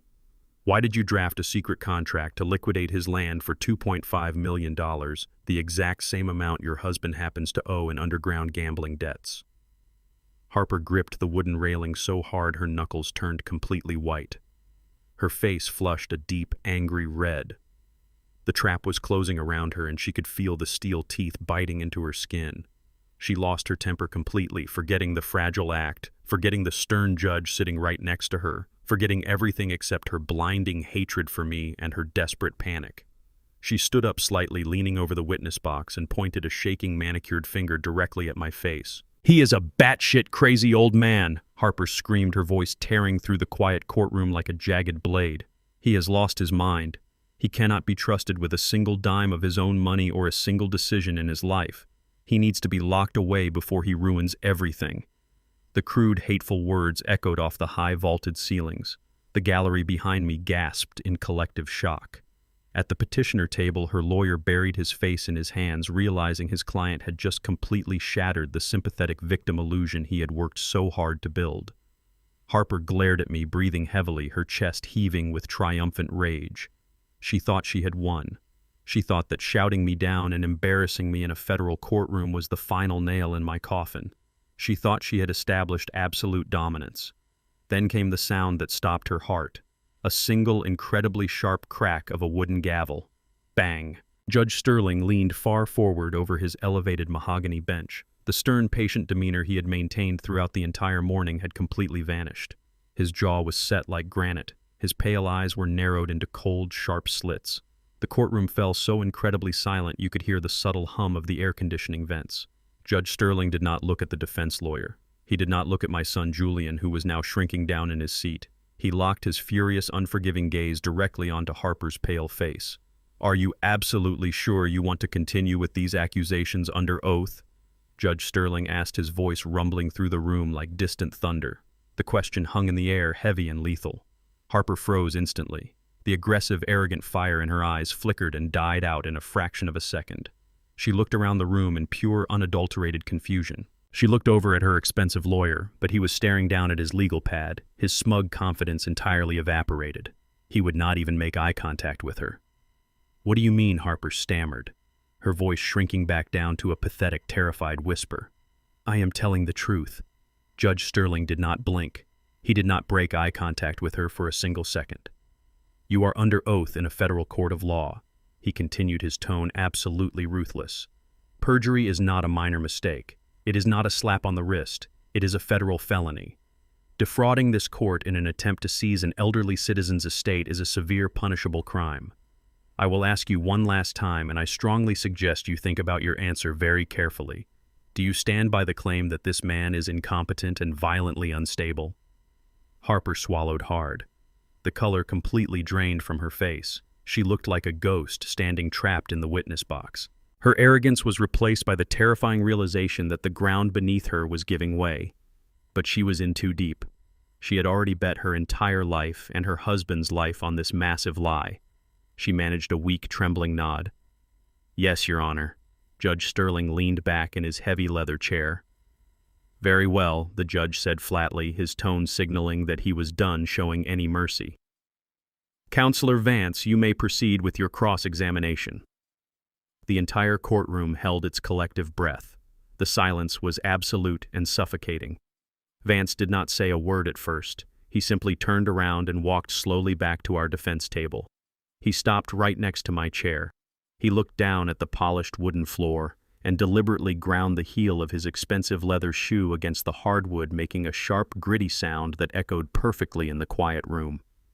It was the sound of a man preparing to crush an insect. Vance reached down to the table and picked up a single thick file folder. It was not a standard manila folder. It was a bright, stark blood red. He held it up slightly so the harsh fluorescent lights of the courtroom caught the vibrant color. It was the exact folder that held the toxicology reports, the forged bank documents, and the hidden audio transcripts. Harper stared at the bright red folder from the witness box. Her breathing became shallow and rapid. Her hands began to shake uncontrollably against the wooden railing. She had walked into this courtroom believing she was the predator holding all the cards. But as Vance smiled and turned back toward her, she finally realized the horrifying truth. She was not the predator at all. She was just the bait, and the jaws of the trap were about to snap shut. Vance did not even look at Harper as she stumbled out of the witness box. Her legs were weak. She practically collapsed into the wooden chair next to Julian at the petitioner table. The arrogant facade she had worn all morning was completely gone, replaced by a cold, paralyzing terror. Vance stood in the center of the courtroom holding the stark red folder. He looked up at the judge and announced that the defense would like to call Dr. Aris to the stand. The heavy wooden doors at the back of the courtroom swung open. Dr. Aris walked down the center aisle. He was completely unaware of the absolute massacre that had just taken place. He wore a crisp, tailored suit, and carried himself with the supreme arrogance of a wealthy private physician who was used to his medical opinions being treated as absolute gospel. He walked right past my table without even glancing at me. He stepped into the witness box, placed his right hand on the Bible, and swore a sacred oath to tell the truth. He sat down and adjusted his expensive silk tie, offering Judge Sterling a polite collegial nod. Dr. Eris Vance began walking slowly toward the podium. You submitted a sworn medical affidavit to this federal court stating that you personally evaluated my client Donovan Wright last week. In your expert medical opinion, what is his current cognitive state? Dr. Eris cleared his throat and leaned into the courtroom microphone. He spoke with that same slow, patronizing tone he had used in my living room. I conducted a very thorough evaluation of Mr. Wright at his home. Unfortunately, he is suffering from severe late-stage cognitive decline. He was entirely disoriented during my visit. He did not know what year it was. He could not answer basic mathematical questions, and he appeared deeply agitated. In my professional medical opinion, he is completely unfit to manage his own estate and poses a significant danger to himself and his family. An emergency conservatorship is absolutely medically necessary. Vance nodded slowly, resting his hands on the edges of the wooden podium. You are absolutely certain of this diagnosis, Doctor? I have been practicing medicine for 20 years, Counselor Dr. Eris replied, a hint of annoyance creeping into his arrogant voice. I am absolutely certain. The signs of end-stage dementia are unmistakable. Vance opened the bright red folder. Dr. Eris, he said, his voice dropping into a deadly quiet register. Have you ever accepted financial compensation outside of standard medical billing procedures in exchange for falsifying a medical diagnosis? The opposing lawyer instantly jumped to his feet, shouting an objection. He claimed Vance was badgering the witness and making baseless, defamatory accusations. Judge Sterling held up a single hand, silencing the lawyer immediately. The judge looked down at Vance with a serious, narrowed gaze and warned him that he was walking a very dangerous line.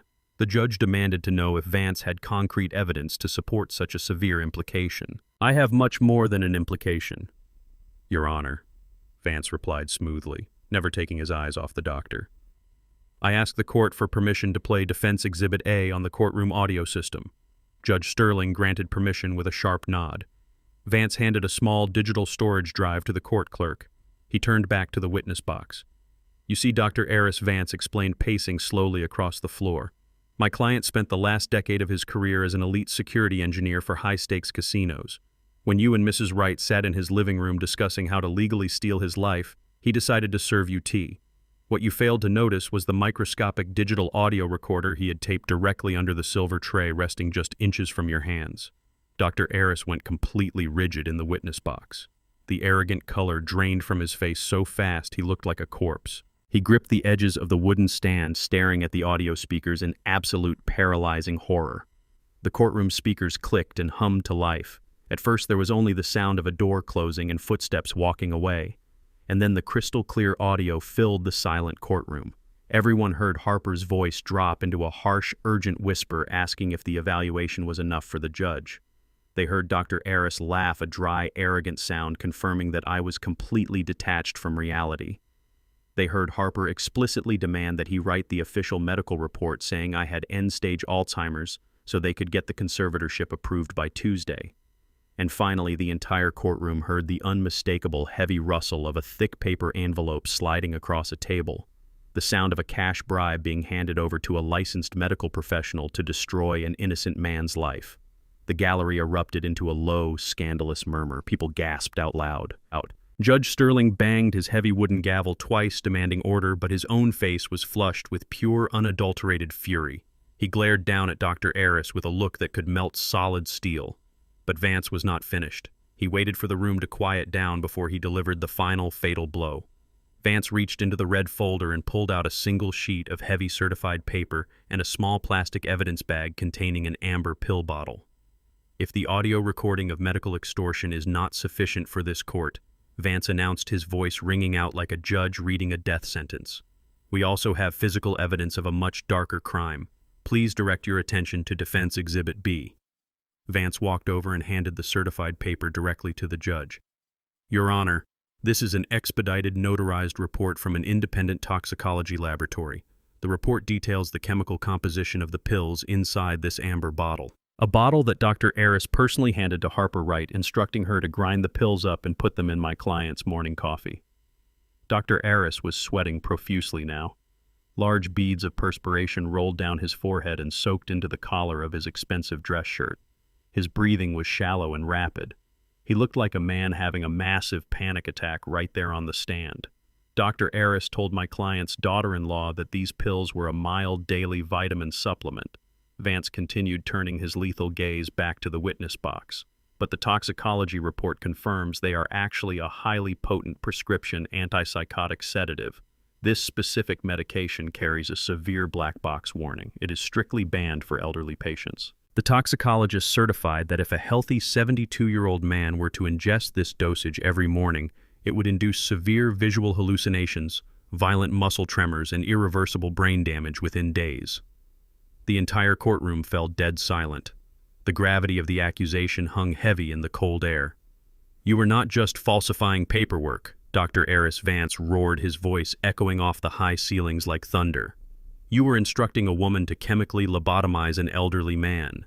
You were handing her the exact weapon she needed to destroy his brain so he would look insane when the court evaluators arrived. This is not just medical fraud. This is a premeditated, coordinated attempt at fatal poisoning." Dr. Eris opened his mouth, but no sound came out. He looked desperately at Harper's lawyer, but the slick corporate attorney was staring at the ceiling, completely abandoning the sinking ship. Dr. Eris swallowed hard, his entire body shaking violently against the wooden railing. He leaned into the microphone, his voice breaking into a terrified, pathetic whisper.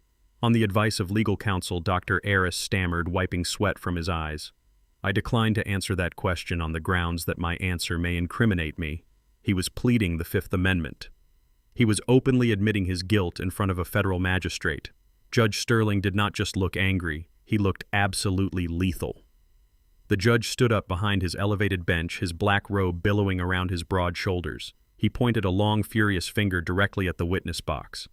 "I will not tolerate medical corruption, extortion, and attempted murder in my courtroom." Judge Sterling roared, his voice booming like a cannon. "The medical affidavit submitted by this disgraceful individual is immediately stricken from the official record. Bailiffs, take this man into custody right now. Hold him in the federal courthouse detention center pending a full investigation by the authorities."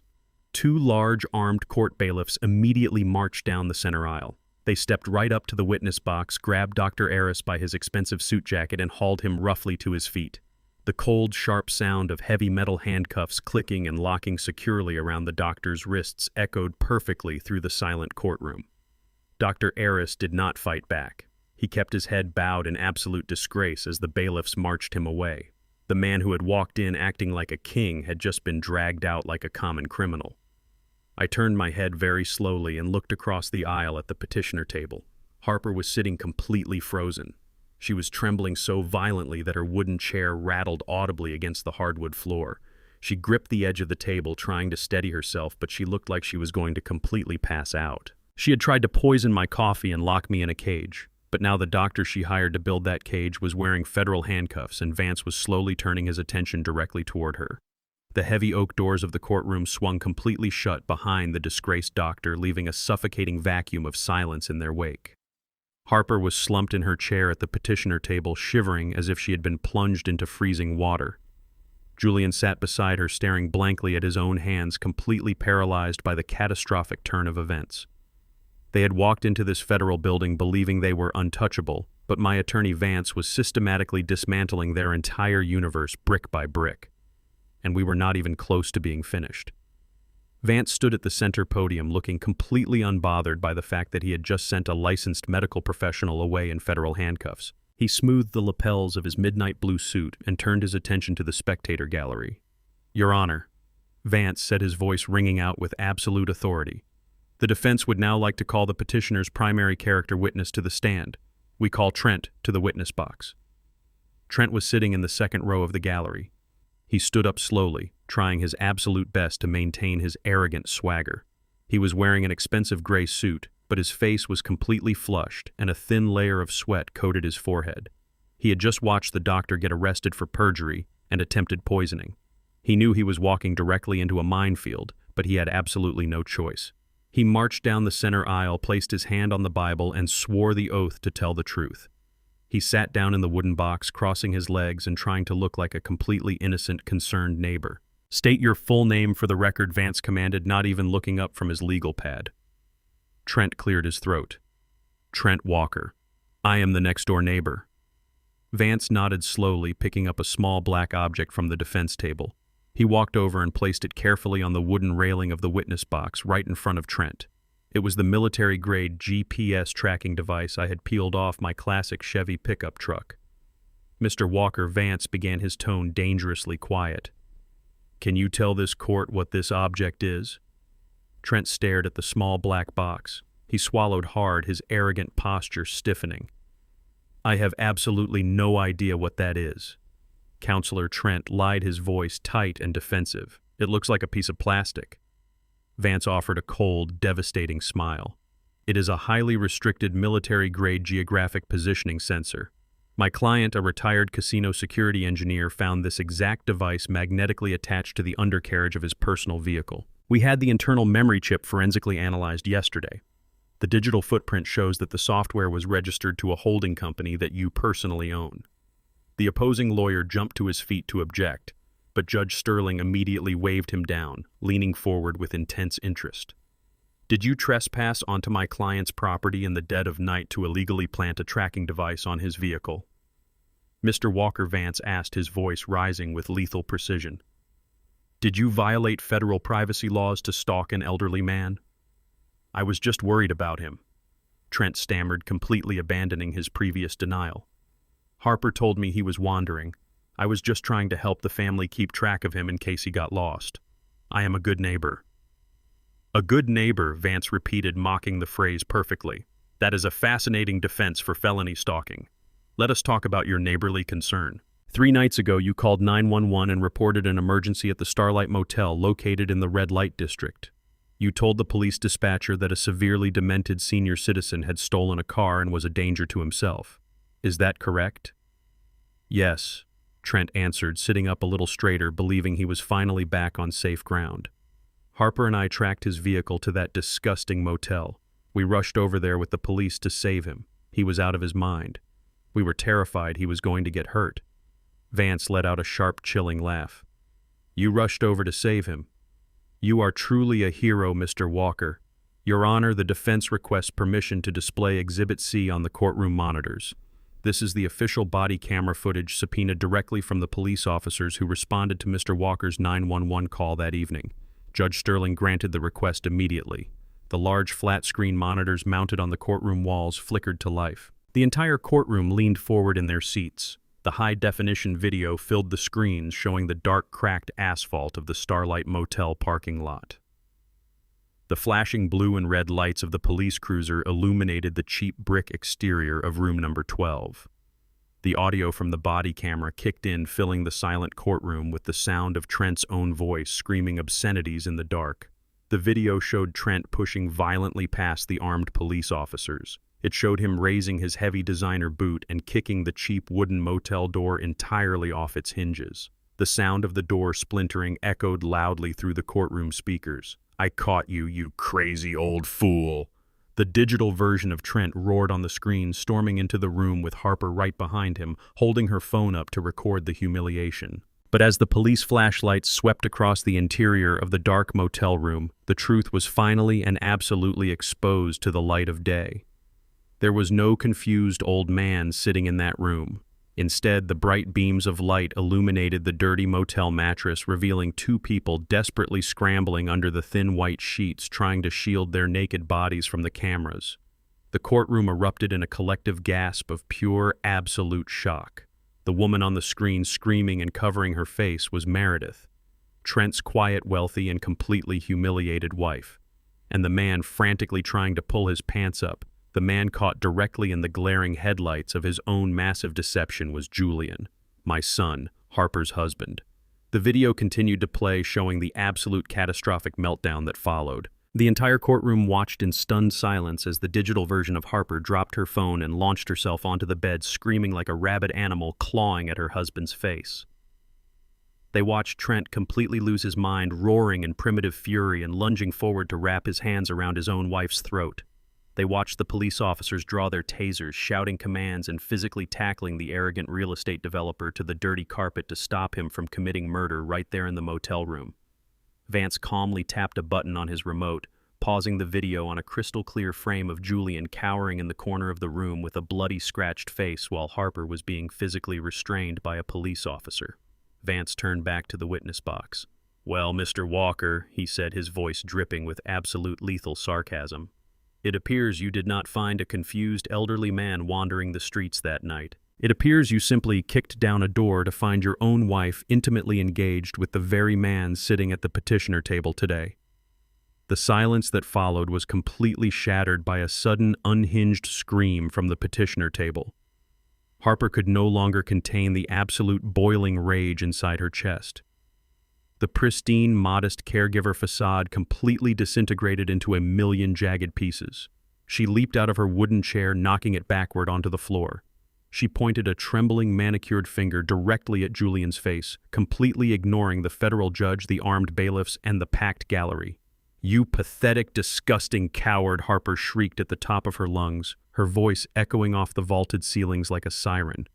"You humiliated me. You dragged me into this courtroom to steal his money, and you were sleeping with that rich, desperate housewife the entire time. You ruined my life, you miserable excuse for a man." Julian threw his hands up to protect his face, shrinking away from his wife, sobbing hysterically right there in the middle of the federal courtroom. "I am sorry, Harper," he wailed, his voice breaking into a pathetic, miserable whine. It meant nothing. She meant nothing.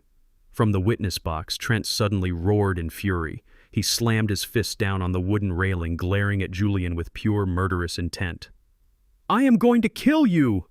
Trent screamed, his face turning a dangerous shade of purple. "I am going to tear your head off your shoulders, you broke, pathetic loser!" "Order," Judge Sterling roared, slamming his heavy wooden gavel down repeatedly with deafening force. "Order in this courtroom right now, or I will have every single one of you thrown into a holding cell for contempt." But the chaos was absolute. The grand theatrical illusion they had spent months building had completely violently shattered. The loving daughter-in-law, trying to protect her sick father-in-law, was exposed as an abusive, greedy monster. The concerned, heroic neighbor was exposed as an illegal stalker whose own wife despised him. The heartbroken son was exposed as a cheating, pathetic liar whose own wife was trying to tear him to pieces in front of a federal magistrate. I sat perfectly still at the defense table, my hands resting calmly on my lap. I did not smile. I did not laugh. I just watched the absolute glorious destruction unfold. They had brought me into this room to strip me of my dignity and lock me away. But instead, I was sitting comfortably in the front row watching their entire arrogant world burn to the ground, leaving nothing but the humiliating ashes of their own miserable mistakes. The heavy wooden gavel slammed down against the sounding block again and again. Judge Sterling was practically vibrating with absolute judicial fury. The loud cracks echoed like gunshots over the hysterical screaming of my daughter-in-law and the pathetic sobbing of my son. Two armed bailiffs rushed forward and physically forced Harper back into her wooden chair. She was panting heavily, her chest heaving, her completely destroyed hair clinging to her sweaty, pale face. Julian was curled in on himself at the petitioner table, hiding his scratched and bleeding face in his hands. And Trent was standing in the witness box, gripping the wooden railing so hard his knuckles were bone white, glaring at Julian with pure, unadulterated murder in his eyes. "Order in this court!" Judge Sterling roared, his voice booming with such intensity that the entire room instantly fell into a terrified, suffocating silence. "One more outburst like that and I will hold every single one of you in criminal contempt and lock you in holding cells for the rest of the month. Do I make myself perfectly clear?" Harper sat rigidly in her chair, trembling violently. The fragile victim facade was completely dead and buried. She looked around the courtroom and saw the faces of the gallery staring back at her with absolute disgust. She had been exposed as a cheating, plotting, abusive fraud. She knew the conservatorship was dead. She knew she was facing federal prison time for the forged medical documents. But for a woman like Harper, greed is a terminal disease. It completely overrides any basic human instinct for survival or shame. She simply could not accept that she was walking out of this building empty-handed. She pushed herself up from the table, ignoring the stern warning glare from the armed bailiff standing directly behind her. She pointed a shaking, manicured finger directly at me. "It does not even matter." Harper shrieked, her voice entirely stripped of any high society refinement. It was a raw, desperate scream. "You can arrest the doctor. You can expose Julian for the pathetic, cheating coward he is. I do not care anymore. But that house still has to be sold. Julian owes $2.5 million to Trent's company. We are drowning in massive underground debt. We are his only family. We are his only legal heirs. We are legally entitled to that property to settle our debts. He is just a useless old man sitting on millions of dollars of equity while we lose everything."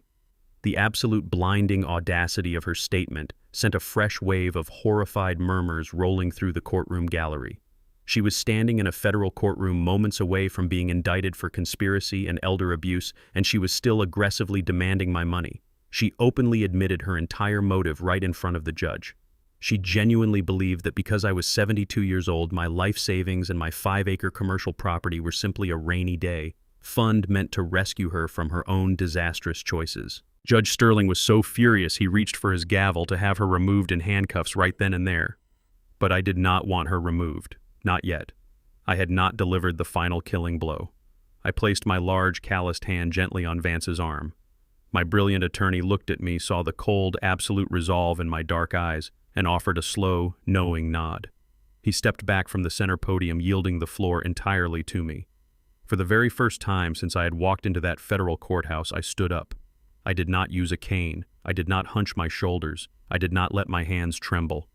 I stood up to my full, imposing height, drawing on the raw, physical strength of a black man who had carried heavy steel beams and poured concrete foundations for 4 decades. I smoothed the lapels of my dark charcoal suit. I looked up at Judge Sterling, giving him a slow, respectful nod, and then I turned my gaze directly onto the frantic, greedy white woman who had made the absolute fatal mistake of underestimating my intelligence. "If it pleases the court," I said, my voice rich, deep, and carrying the unmistakable heavy weight of absolute authority, "I would like to directly address the petitioner's claim regarding my physical assets and my estate." Judge Sterling slowly lowered his gavel. He looked at me clearly, recognizing that the fragile, confused old man portrayed in their fake court filings had never actually existed. "The floor is yours, Mr. Wright," the judge said quietly. I reached down into my leather briefcase resting on the defense table.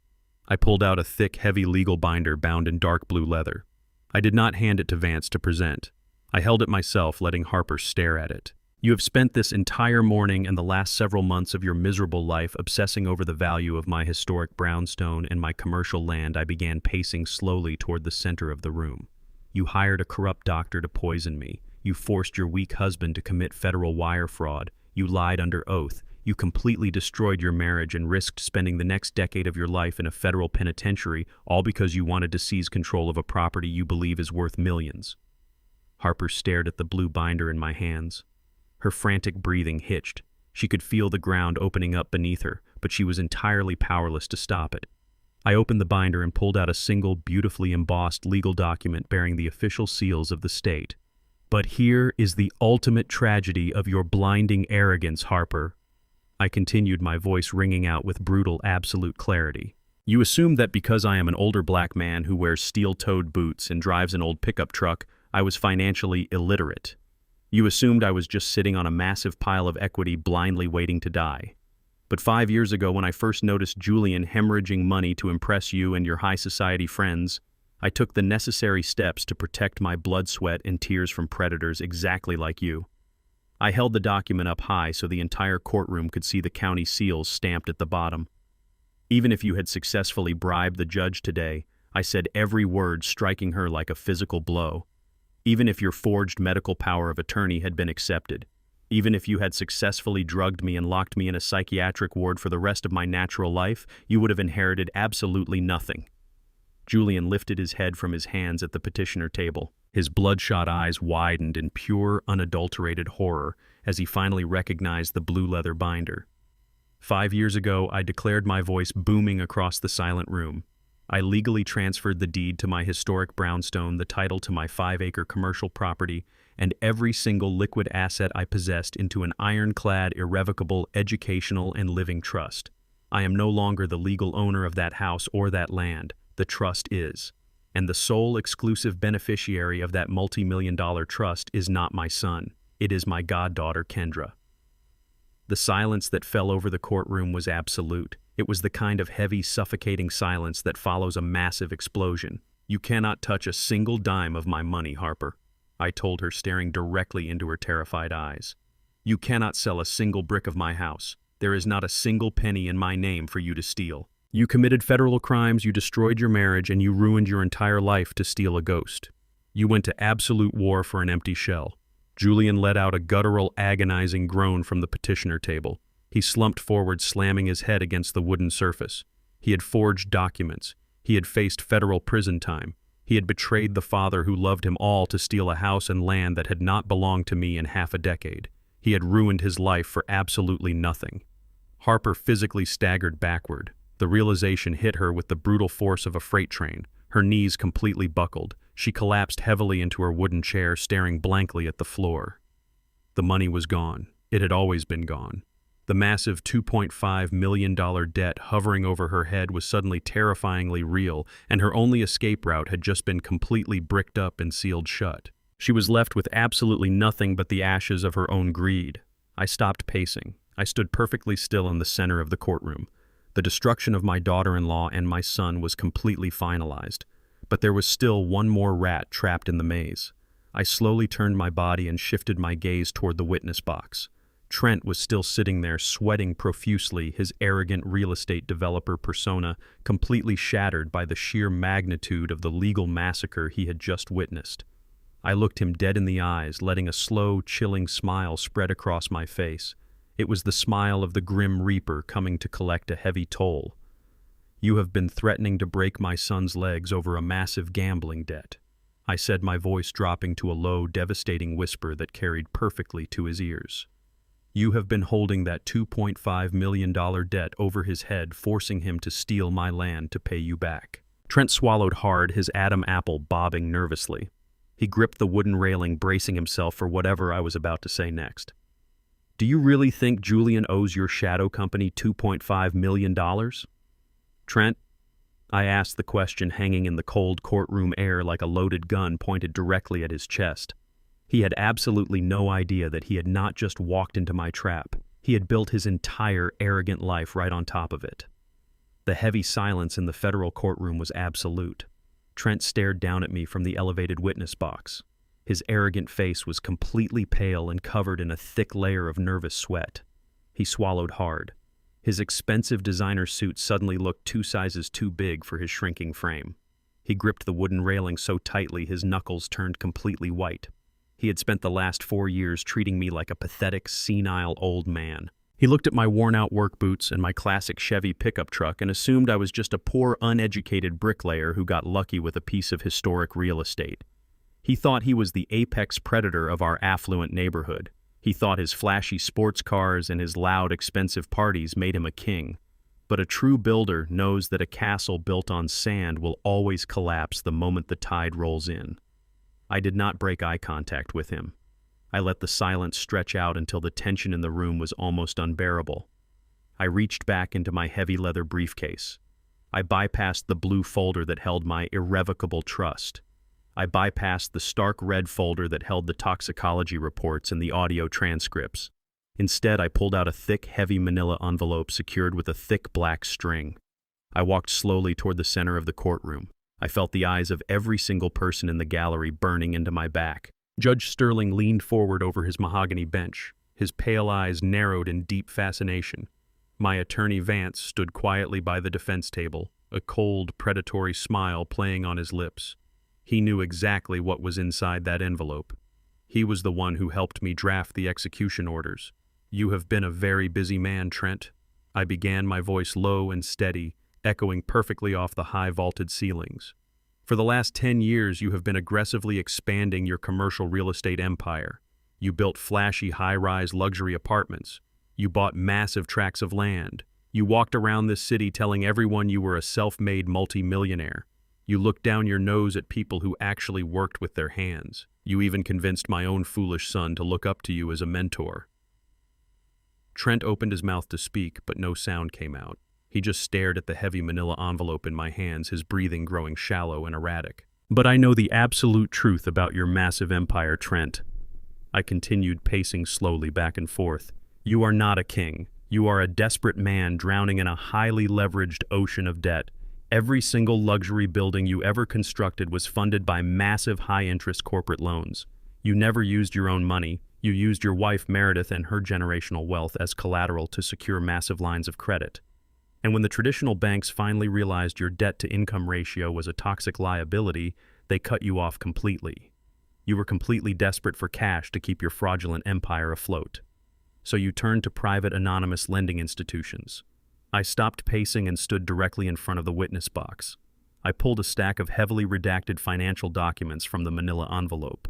I held them up so Trent could see the official corporate logos stamped at the top of the pages. For the last 6 years, your primary financial lifeline has been a private equity fund known as Iron Foundation Limited Liability Company. I announced, my voice ringing out with absolute devastating clarity. They are the primary lien holder on every single commercial property your company currently develops. They hold the massive multi-million-dollar mortgages on your high-rise apartments. They own the very ground you walk on, Trent. Trent nodded slowly, his eyes wide and completely terrified. Yes, he whispered, his voice trembling. They are my primary lenders. I pay my corporate mortgages to them every single month. But what does that have to do with Julian owing me money? I let out a low, chilling laugh that sent a visible shiver down his spine. It has absolutely everything to do with it, Trent. Because you see, a man who spends 40 years designing high-level casino security systems and managing massive commercial construction budgets does not just leave his money sitting in a standard savings account. He builds his own financial institutions. He creates his own private wealth management firms. The realization hit him like a physical blow to the chest. Trent physically recoiled in the witness box, his jaw dropping open. I am the sole anonymous owner of Iron Foundation, Trent. I declared, my voice booming across the silent courtroom like a thunderclap. I am the man hiding behind the corporate veil. I am your primary lender. I am the bank. I own the massive mortgages on every single piece of real estate you claim to possess. You thought you were the wealthy tycoon terrorizing my family. You had absolutely no idea that you have been paying your corporate debts directly into my private bank accounts for the last 6 years. The gallery erupted into a frenzy of shocked gasps. Even the slick corporate lawyer representing my daughter-in-law dropped his expensive pen onto the table in pure disbelief. Judge Sterling sat back in his heavy leather chair, staring at me with a look of profound, absolute respect. I had not just defeated my enemies. I had secretly owned them the entire time. No, Trent gasped, shaking his head frantically. No, that is impossible. That is a massive corporate entity. You are just a retired contractor. You cannot be the primary shareholder. I am the only shareholder. Trent, I fired back, stepping even closer until I was looking directly up into his terrified eyes. And as your primary lender, I have been closely monitoring your corporate financial health. According to my certified ledgers, your development company has completely failed to make a single interest payment for the last 6 consecutive months. You are in massive, undeniable default. Trent gripped the wooden railing, his knuckles turning completely white. He was hyperventilating, now struggling to draw oxygen into his lungs. You stopped paying your corporate loans because your personal life was completely imploding, I explained, my tone turning to cold, unforgiving steel. You drained your company cash reserves to fight your wife Meredith in a brutal, expensive divorce. The very same divorce that was violently accelerated when you kicked down a motel door and caught her naked with my son. You bled your own company dry to save your own skin. And when you realized you were about to go bankrupt, you desperately tried to force Julian to steal my 5-acre commercial property so you could seize it and use the equity to pay off the debts you owed to my company. You tried to rob me to pay me back.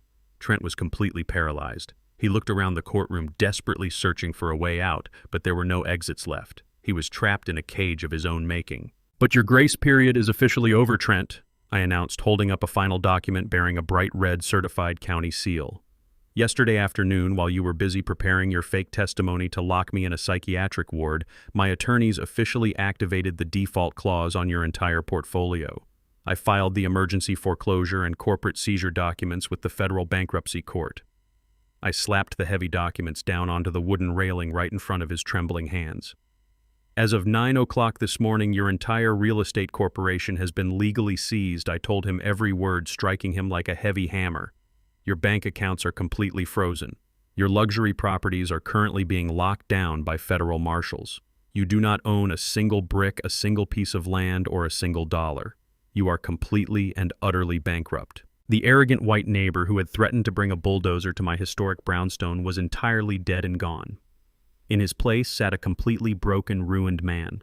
The sheer magnitude of his absolute destruction finally crashed down heavily upon him.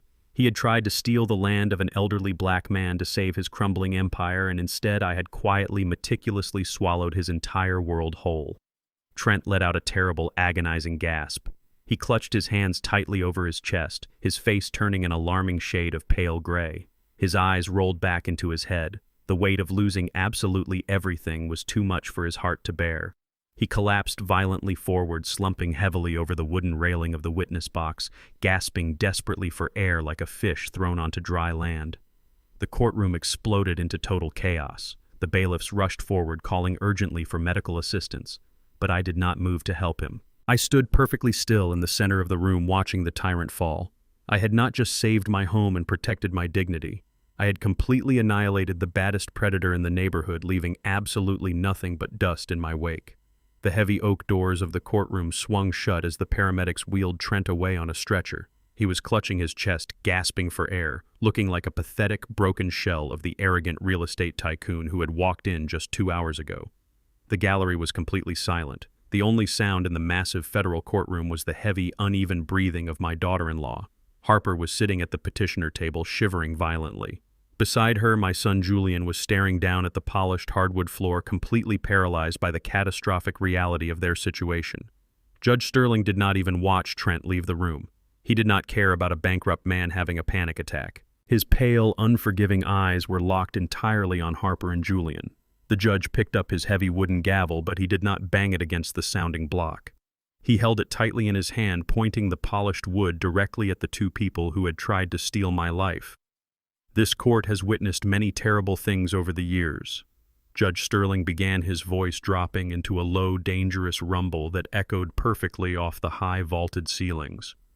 I have presided over this bench for more than 2 decades. I have seen human greed. I have seen malice. I have seen families tear each other apart over money. But I have never in my entire professional career witnessed such a calculated, despicable, and thoroughly evil manipulation of the justice system. Harper swallowed hard, her pale throat working nervously. She opened her mouth to offer some kind of pathetic excuse, but the judge instantly raised his hand, silencing her before she could utter a single word. "You came into my courtroom," Judge Sterling roared, his voice booming with absolute judicial fury. "You stood under a holy oath and you attempted to legally assassinate a perfectly healthy, honorable man. You tried to strip away the constitutional rights of a citizen who spent his entire life building a legacy from the dirt up simply because you wanted to liquidate his existence to fund your own pathetic arrogance. You manufactured a crisis. You bribed a licensed medical professional to poison an elderly man. You are not just liars. You are incredibly dangerous predators." The judge paused, letting the heavy weight of his words crush them down into their seats. Julian squeezed his eyes shut, tears streaming down his face. He knew the hammer was about to fall, and there was absolutely nowhere left to hide. "The petition for emergency conservatorship is hereby dismissed with extreme prejudice," Judge Sterling announced, his words striking like physical blows. "You will never be allowed to file another legal motion regarding this man or his estate in any court in this country. But we are far from finished here today. This was not a simple domestic dispute. What you two have done constitutes a highly coordinated criminal conspiracy." Judge Sterling turned his head and looked directly at his court clerk. "Seal every single exhibit presented by the defense today," the judge commanded. "Impound the forged medical power of attorney. Impound the digital audio recordings, the toxicology reports, and the bank transaction logs showing the stolen $40,000. And I want you to contact the United States Attorney Office and the Federal Bureau of Investigation immediately." Harper suddenly gasped, her hands flying to her throat. "Federal Bureau of Investigation." The words seemed to finally break through her thick wall of shock. She looked around the courtroom frantically, as if expecting to find a secret exit hidden in the wood paneling. "That is exactly right, Mrs. Wright," the judge said, his voice as cold as ice. "You and your husband have committed severe federal offenses. By emailing that forged document to the bank, you committed wire fraud across state lines. You conspired to commit medical fraud. You engaged in the bribery of a medical professional. You committed felony perjury right in front of me." and you have orchestrated the most aggressive documented case of elder abuse I have ever seen. You will not be walking out of the front doors of this courthouse today." Judge Sterling looked to the back of the room and gave a sharp, definitive nod. "Federal marshals, take the petitioners into immediate custody." 4 large armed federal officers stepped forward from the shadows of the gallery. They moved with swift tactical precision, their heavy boots thudding against the floor. 2 of the officers approached Julian. My son simply held his shaking hands out, surrendering completely to the overwhelming weight of his own massive failures. He wept openly, sobbing like a frightened child as the cold metal handcuffs snapped tightly around his wrists. But Harper did not surrender. When the federal marshal reached for her arm, the terrifying reality of her total destruction finally snapped her mind completely in half. The pristine, wealthy high society woman vanished entirely. She jerked her body away, violently knocking her heavy wooden chair backward onto the floor with a loud crash. "Do not touch me!" Harper shrieked, her voice tearing through the courtroom like a dying wild animal cornered in a trap. "You cannot do this to me. I am not going to jail. I have a life. I have a social standing. I am not a criminal. You cannot lock me up." The federal officers did not hesitate, and they did not show an ounce of mercy. They moved in seamlessly, grabbing her flailing arms and forcing them firmly behind her back. Harper fought them like a rabid beast. She kicked her expensive shoes against the polished floor. She twisted her body, screaming absolute nonsense, her perfectly styled blonde hair completely destroyed, hanging over her face in a sweaty, tangled mess. The sharp metallic click of the heavy handcuffs locking into place echoed perfectly through the massive room. It was the most beautiful sound I had ever heard. It was the absolute, undeniable sound of flawless justice. As the officers dragged her roughly away from the table, Harper locked her wild, furious eyes on me. The mask was completely gone. There was no fragile victim left. There was only a vicious, greedy monster who had been caught cleanly in her own trap. "You did this to me!" Harper screamed, her face bright red and distorted with pure, unadulterated hatred. "You ruined my life, you disgusting, crazy old man. I hate you. I will always hate you. You should have just died and left us the money. You should have just died." I did not flinch. I did not raise my voice. I stood perfectly still in my tailored charcoal suit, looking at her with absolute, unwavering calm. "I built my house with brick and mortar, Harper," I replied softly, though my voice carried easily across the silent room. "You built yours on lies and stolen money. Do not blame me because your rotten roof finally caved in." The officers pulled her forcefully toward the side, holding doors. She continued to scream, kicking and fighting, cursing my name until the heavy wooden doors slammed shut behind her, cutting off her hysterical cries completely. The courtroom fell into a heavy, strange silence. I turned my attention back to the center of the room. Julian was still standing there, flanked by 2 federal marshals. His hands were cuffed securely behind his back. The expensive suit he wore looked like a cheap Halloween costume on a broken, pathetic boy.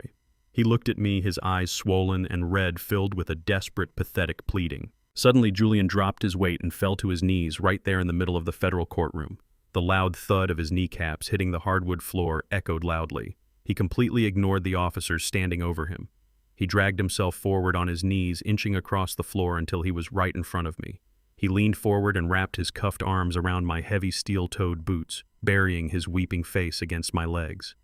"Dad, please," Julian sobbed, his voice breaking into a miserable, agonizing whine. "Please do not do this to me." I was desperate. I was so scared of Trent.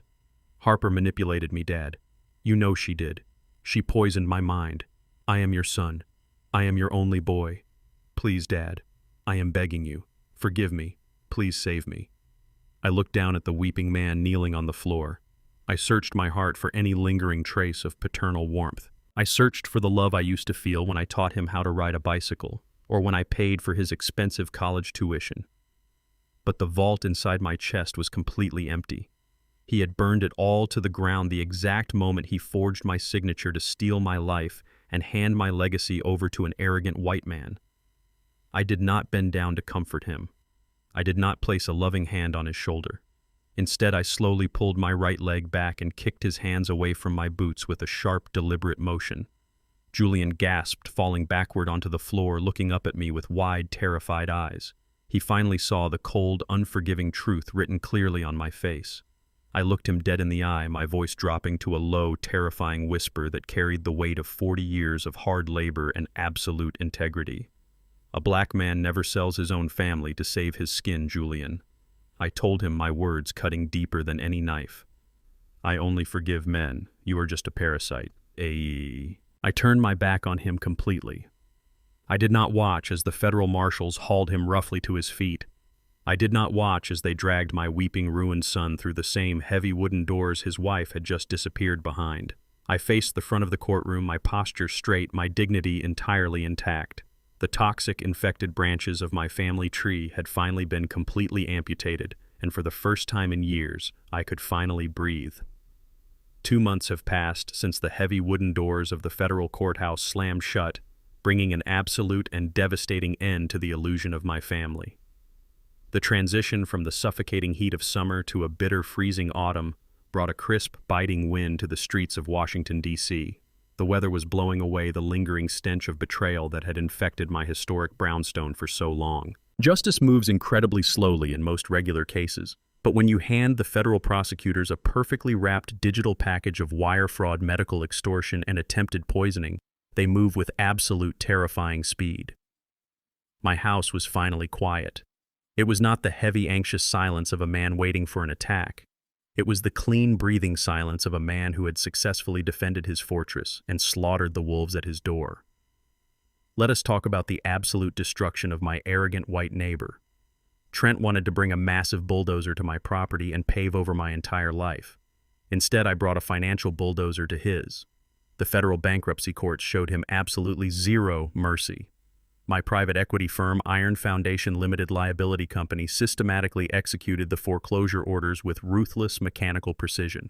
We liquidated every single commercial asset he had ever touched. His luxury high-rise apartment buildings were seized and auctioned off to the highest bidder for pennies on the dollar. His expensive sports cars were immediately repossessed by the banks. His quiet, wealthy wife, Meredith, finalized their expedited divorce, pulling her family money completely out of his reach, leaving him with nothing but a mountain of toxic corporate debt. The man who used to strut around our affluent neighborhood wearing custom-tailored polo shirts and reeking of expensive cologne was now completely destitute. I received a final closure report from my attorney Vance just last week. Trent is currently living in a weekly rental on the far industrial outskirts of the city. And it is not just any random cheap rental. By some brilliant poetic stroke of cosmic irony, he is renting room number 12 at the Starlight Motel. He is living in the exact same dingy roadside room where he kicked down the wooden door and found his wife naked in bed with my son. He wakes up every single morning staring at the stained carpet and the flickering pink neon light completely trapped inside the very walls where his fake, arrogant empire completely collapsed. And then there is Harper, my vicious daughter-in-law who genuinely believed she was the smartest and most untouchable predator in the room. She did not get to go back to my house and pack her expensive designer bags. She was denied bail entirely due to the extreme severity of the attempted poisoning charges and the undeniable flight risk she posed.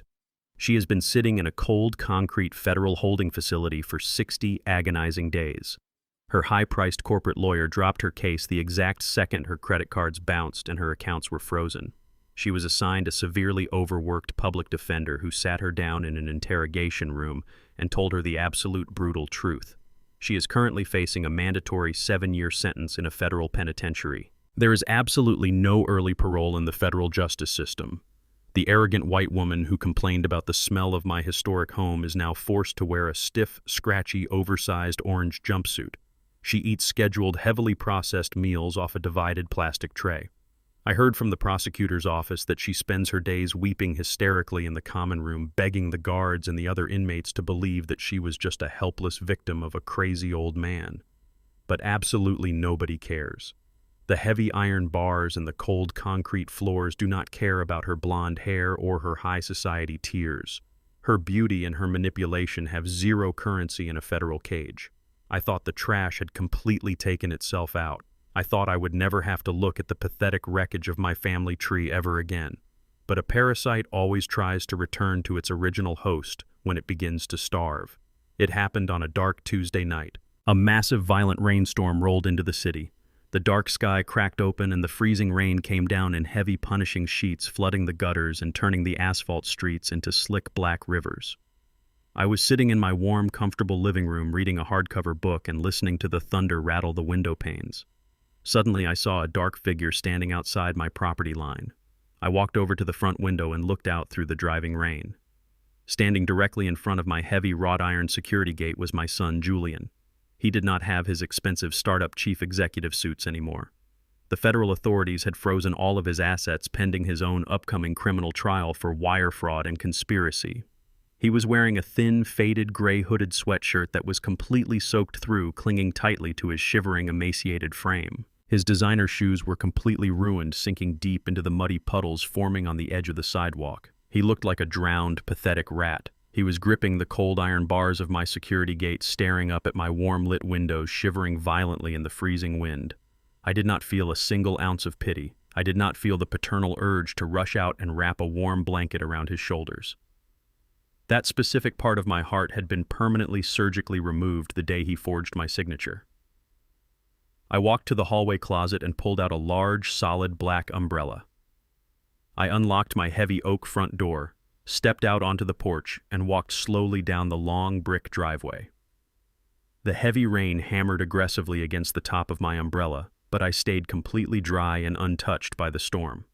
I stopped on my side of the iron gate, looking through the metal bars at the miserable, broken man standing on the other side. "Dad." Julian whimpered, his voice incredibly fragile and barely carrying over the loud crash of the pouring rain. "Please, Dad, you have to let me inside. I have absolutely nowhere else to go. The federal agents took my apartment. They seized my bank accounts. My wealthy friends will not even answer my phone calls anymore. I have been sleeping in the back seat of my car for 3 days, and it is so incredibly cold out here tonight." He pressed his wet, scratched face against the cold iron bars, sobbing openly into the storm. "Please, just open the gate, Dad," Julian begged, his voice cracking with pure, pathetic desperation. "Give me one last chance to make this right. I know I was completely wrong. I lost my way. But I am your son. I will do anything you want. I will work for you. I will scrub the floors. Just let me come home. Please let me start over." I looked at his desperate, tear-streaked face. He was not apologizing because he felt genuine remorse for trying to steal my commercial land and lock me in a psychiatric ward. He was not sorry for the extreme pain he had caused. He was only apologizing because he had lost the game and he was suffering the severe consequences. He wanted a warm bed and a free meal. He wanted the father he had tried to completely destroy to magically fix his broken, ruined life. I reached into the pocket of my tailored trousers and pulled out my dark leather wallet. I opened it and extracted a single crisp $20 bill. I looked Julian dead in the eye, making sure he saw the absolute unforgiving void in my soul. I crumpled the green paper bill into a tight ball and tossed it casually right through the iron bars. The crumpled money landed in a dirty, muddy puddle right at his ruined, wet shoes. Julian looked down at the wet money and then back up at me, his face contorted in absolute confusion and crushing despair. "What is this?" he sobbed, wiping the freezing rain from his eyes. I stared at him with cold, unblinking eyes. "Buy a raincoat, Julian," I said, my voice dropping to a low, terrifying register that cut straight through the heavy storm with absolute, devastating finality. "Because your storm is just beginning." I did not wait for him to respond. I did not want to hear another pathetic excuse. I turned my back on him completely. I reached out and pulled the heavy iron lever, locking the security gate shut with a loud, definitive metallic clank. I walked slowly back up my brick driveway, returning to the warm, absolute security of my historic home. I left my traitorous, broken son standing in the freezing darkness alone with nothing but a wet $20 bill and the absolute agonizing reality of his own total destruction. The violent storms that had threatened to tear my life apart were finally completely gone, leaving behind a profound and absolute peace. The late afternoon sun was casting a warm, golden glow across the front porch of my historic Washington, D.C. brownstone. I sat in my favorite wooden rocking chair, the one I had carved and sanded by hand more than 30 years ago. I held a tall glass of sweet iced tea, the condensation dripping slowly down the side and pooling on the wooden armrest. Beside me sat my goddaughter, Kendra. She was not wearing her usual sharp investigative auditor suits today. She wore a comfortable linen shirt and had her hair pulled back, her brilliant mind completely focused on the large architectural blueprints spread wide across the heavy oak porch table. The neighborhood was incredibly quiet. The affluent streets that used to echo with the loud, arrogant engines of Trent's expensive sports cars were now filled only with the gentle rustling of the heavy autumn leaves and the distant, innocent laughter of children playing 2 blocks over. It was the exact kind of peace that you absolutely cannot buy with a black credit card. It is the kind of peace you have to fight for, the kind you have to defend with your bare hands and your absolute intellect. I took a slow sip of my iced tea and looked over at the blueprints Kendra was studying. We were looking at the architectural plans for the 5-acre commercial property located on the south side of town. That was the exact same piece of prime real estate that my son Julian and his greedy wife Harper had tried to steal from me. They wanted to liquidate my land to pay off a massive underground gambling debt and let Trent pave it over to build another soulless luxury high-rise apartment complex. But that land belonged entirely to the irrevocable trust I had established for Kendra. And Kendra, being the brilliant and fiercely loyal African-American woman that she is, had absolutely no intention of selling it to any corporate developers. Instead, we were going to build a fortress of our own. Kendra traced her finger along the blue ink of the schematics, explaining the layout to me. We were constructing a state-of-the-art legal aid and community protection center specifically designed for vulnerable senior citizens. It would be a place where elderly people who were being abused, manipulated, or financially drained by their own greedy families could come to get elite legal representation completely free of charge. We were going to hire ruthless attorneys just like Vance to stand up for the grandmothers and grandfathers who were being thrown away by a selfish generation. We were taking the very land that was supposed to be my graveyard and turning it into a massive, unbreakable shield for the entire community. I looked at Kendra, feeling an overwhelming wave of absolute pride swelling in my chest. "You have a true builder's mind, Kendra," I told her, my voice thick with genuine emotion. "You know exactly how to look at an empty plot of dirt and see a foundation that can hold the weight of 1,000 people. You are going to save a lot of lives with this building." Kendra stopped tracing the blueprints. She slowly rolled up the large architectural paper and set it aside. She picked up her own glass of iced tea and looked at me for a very long time. Her dark eyes were filled with a mixture of profound respect and lingering disbelief. "Uncle Donovan," she began, her voice dropping into a soft, serious tone, "there is something I have been wanting to ask you ever since that day in the federal courtroom. Something I just fundamentally do not understand about how you operate." I nodded slowly, leaning back in my rocking chair and gesturing for her to speak her mind. I told her there were absolutely no secrets left in this house and she could ask me anything she wanted. "How did you endure it?" Kendra asked, her brow furrowing in deep contemplation. "How did you sit at that dining room table week after week and listen to Harper insult you? How did you let Trent walk into your house and treat you like dirt? How did you sit in that courtroom while your own flesh and blood called you a crazy, filthy old fool in front of a federal judge? You are a proud black man who built half this city with your own 2 hands. How did you endure that level of sheer agonizing humiliation without completely losing your mind and tearing them apart on the very first day?" I took a long, slow breath, letting the cool, crisp autumn air fill my lungs. It was a profound question. It was the kind of question that requires a lifetime of hard, brutal lessons to properly answer. I looked out at the tall, sturdy oak tree standing in my front yard. I had planted that tree the very first week I bought this historic property. I had watched it weather countless hurricanes, blizzards, and devastating droughts without ever losing its grip on the earth. When you spend your entire life building skyscrapers and commercial foundations from the dirt up, I began, my voice steady and deeply resonant, you learn a very important and unforgiving lesson about structural integrity. When you are inspecting a building and you see that the load-bearing walls are completely rotten from the inside out, you do not stand underneath the collapsing roof and scream at the cracked concrete. You do not get angry at the drywall for failing. You simply step back, you secure your own perimeter, and you let gravity do all the heavy lifting.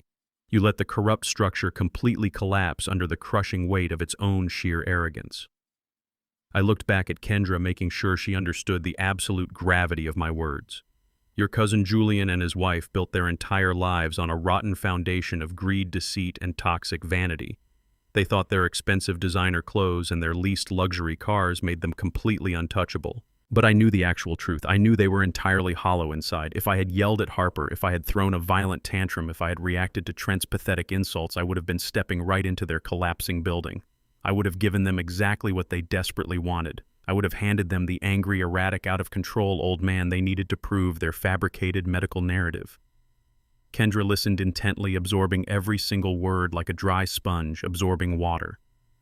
The silence of the elderly is not senility, daughter, I told her, delivering the absolute truth I had learned over 72 years of living. My silence was not confusion, and it certainly was not weakness. It is simply how we let fools dig their own graves deep enough so they can never climb back out. People, especially highly arrogant people, are absolutely terrified of pure silence. When you do not react to their constant provocations, they begin to panic. They start filling the empty space with their own massive mistakes. They get incredibly sloppy. They talk way too much. They leave digital trails. They hand you the exact weapons you need to destroy them.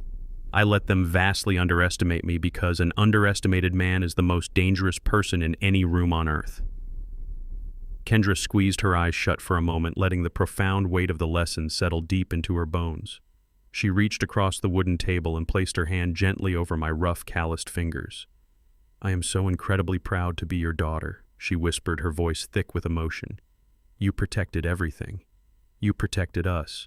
I smiled, feeling a deep, radiating warmth spreading through my chest. I turned my gaze back out toward the quiet street. The sun was beginning to dip below the horizon, painting the expansive city sky in brilliant, vibrant shades of crushed orange, deep purple, and burning gold. The streetlights began to flicker on, casting a warm, familiar glow across the neighborhood I had loved and defended for 4 decades. I sat back in my rocking chair, breathing in the cool, clean air of absolute total freedom. The war was officially over. My historic home was completely safe. My massive wealth was entirely secure in the trust. The enemies who had plotted in the shadows to steal my life were entirely swept away by the brutal consequences of their own actions. Trent was rotting in a cheap motel. Harper was locked in a federal cage. And Julian was wandering the cold streets completely stripped of his unearned pride. I had walked through the absolute darkest storm of betrayal, navigating the treacherous, toxic waters of human greed, and I had emerged on the other side completely victorious. I was a man who possessed a dignity that could never be stolen, a profound peace that could never be bought, and a true lasting legacy that would stand strong for generations to come. The changing of the seasons always brings a certain profound clarity to the streets of Washington, D.C. The harsh, brutal winds of winter eventually give way to the gentle, warming thaw of spring. My historic brownstone has seen dozens of these seasonal shifts, but none have ever felt quite as significant as this one. I wake up every single morning at 5 o'clock. I do not set a loud alarm. My internal clock was permanently forged by 4 decades of waking up long before the sun to pour heavy concrete and weld commercial steel. But these days I do not wake up to rush to a dusty, chaotic construction site. I wake up simply to enjoy the absolute total silence of a beautiful house that belongs entirely to me. I walk down the grand wooden staircase that I meticulously restored with my own 2 hands. I run my calloused fingers along the smooth mahogany railing. I step into my pristine kitchen, and I brew a strong pot of dark roast coffee. I sit alone at the heavy oak dining table. It is the exact same table where Harper once threw that insulting assisted living brochure right in my face. It is the exact same table where Julian sat staring at his expensive smartphone, silently agreeing that his own father was just a rotting piece of meat taking up valuable real estate. Today that table holds absolutely nothing but my morning newspaper, a hot, steaming mug of coffee, and the warm, golden sunlight streaming through the large bay windows. The toxic, suffocating presence of my greedy daughter-in-law and the pathetic, cowardly silence of my son have been completely and permanently eradicated from these walls. People often ask me how a father can actually do it. When I sit on my front porch and talk to the neighbors who watch the federal marshals haul my enemies away in handcuffs, they look at me with a mixture of profound respect and quiet, lingering fear. They wonder how a man can simply walk away from his own flesh and blood. They wonder how I can sleep so peacefully at night, knowing that my only biological son is wandering the freezing city streets completely stripped of his wealth, his dignity, and his entire future. It is a very heavy question. It is the kind of question that keeps a weaker man awake at night, staring blankly at the ceiling and second-guessing his own survival. But I am not a weak man. I am a master builder. And when you spend 40 years inspecting foundations, erecting load-bearing walls, and ensuring the structural integrity of massive skyscrapers, you learn a very brutal and unforgiving truth about the nature of decay. When you are inspecting a historic house and you find severe dry rot eating away at the main wooden support beam right in the center of the basement, you cannot negotiate with it. You cannot paint over the rotting wood to make it look pretty for the guests. You cannot just ignore it and pray to God that it magically heals itself over time. If you do not take a heavy saw and violently aggressively cut out every single inch of that infected wood, the rot will inevitably spread. It will climb up the interior walls. It will infect the ceiling joists. And eventually it will bring the entire massive structure crashing down directly onto your head, burying you in the rubble of your own denial. Julian and Harper were the rot inside my foundation. They were a deeply malignant infection born of pure, unchecked greed and blinding extreme arrogance. They were slowly and methodically eating away at the life and the legacy I had sacrificed my entire existence to build. Cutting my own son out of my life was the most agonizing, painful amputation I have ever had to perform. I remember teaching him how to throw a baseball in the backyard. I remember working 60-hour weeks to pay his expensive private college tuition. Erasing him from my heart hurt far more than carrying heavy steel beams up 3 flights of stairs with a bad back. It hurt more than any physical injury I ever sustained on a commercial job site, but it was absolutely unconditionally necessary. If I had let them stay, if I had forgiven them, or handed over my hard-earned wealth to save them from their own disastrous financial failures, the infection would have completely destroyed us all. They would have sold my prime 5-acre commercial property to Trent for pennies on the dollar to cover a pathetic underground gambling debt. They would have pumped me full of heavy antipsychotic drugs until my brain completely melted. They would have locked me in a padded room to die alone while they drank expensive champagne in my living room.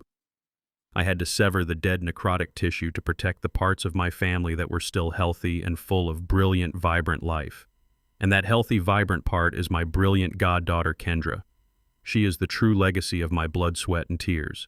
I talk to her every single week as she oversees the construction of the new legal aid center on the south side of town. The steel beams are already going up. The solid concrete foundation has been poured thick and unbreakable. She tells me about the elderly citizens in our community who are already reaching out for help, people who are being manipulated and financially drained by their own greedy children just like I was. We are going to provide them with the ruthless elite legal protection they need to defend their homes and their dignity. I listen to Kendra's voice filled with fierce passion and sharp intelligence, and I know without a shadow of a doubt that I made the absolute right choice. My wealth did not go toward funding Harper's luxury shoe collection or bailing out Julian's fraudulent debts. My wealth did not save Trent's collapsing, corrupt real estate empire. It went toward building a massive, unbreakable shield for the vulnerable. Kendra is the sturdy, unyielding steel beam that will carry our family name forward with actual, genuine honor. As for me, I am 72 years old, but my heart feels incredibly light. My shoulders are broad and my spirit is completely unbroken.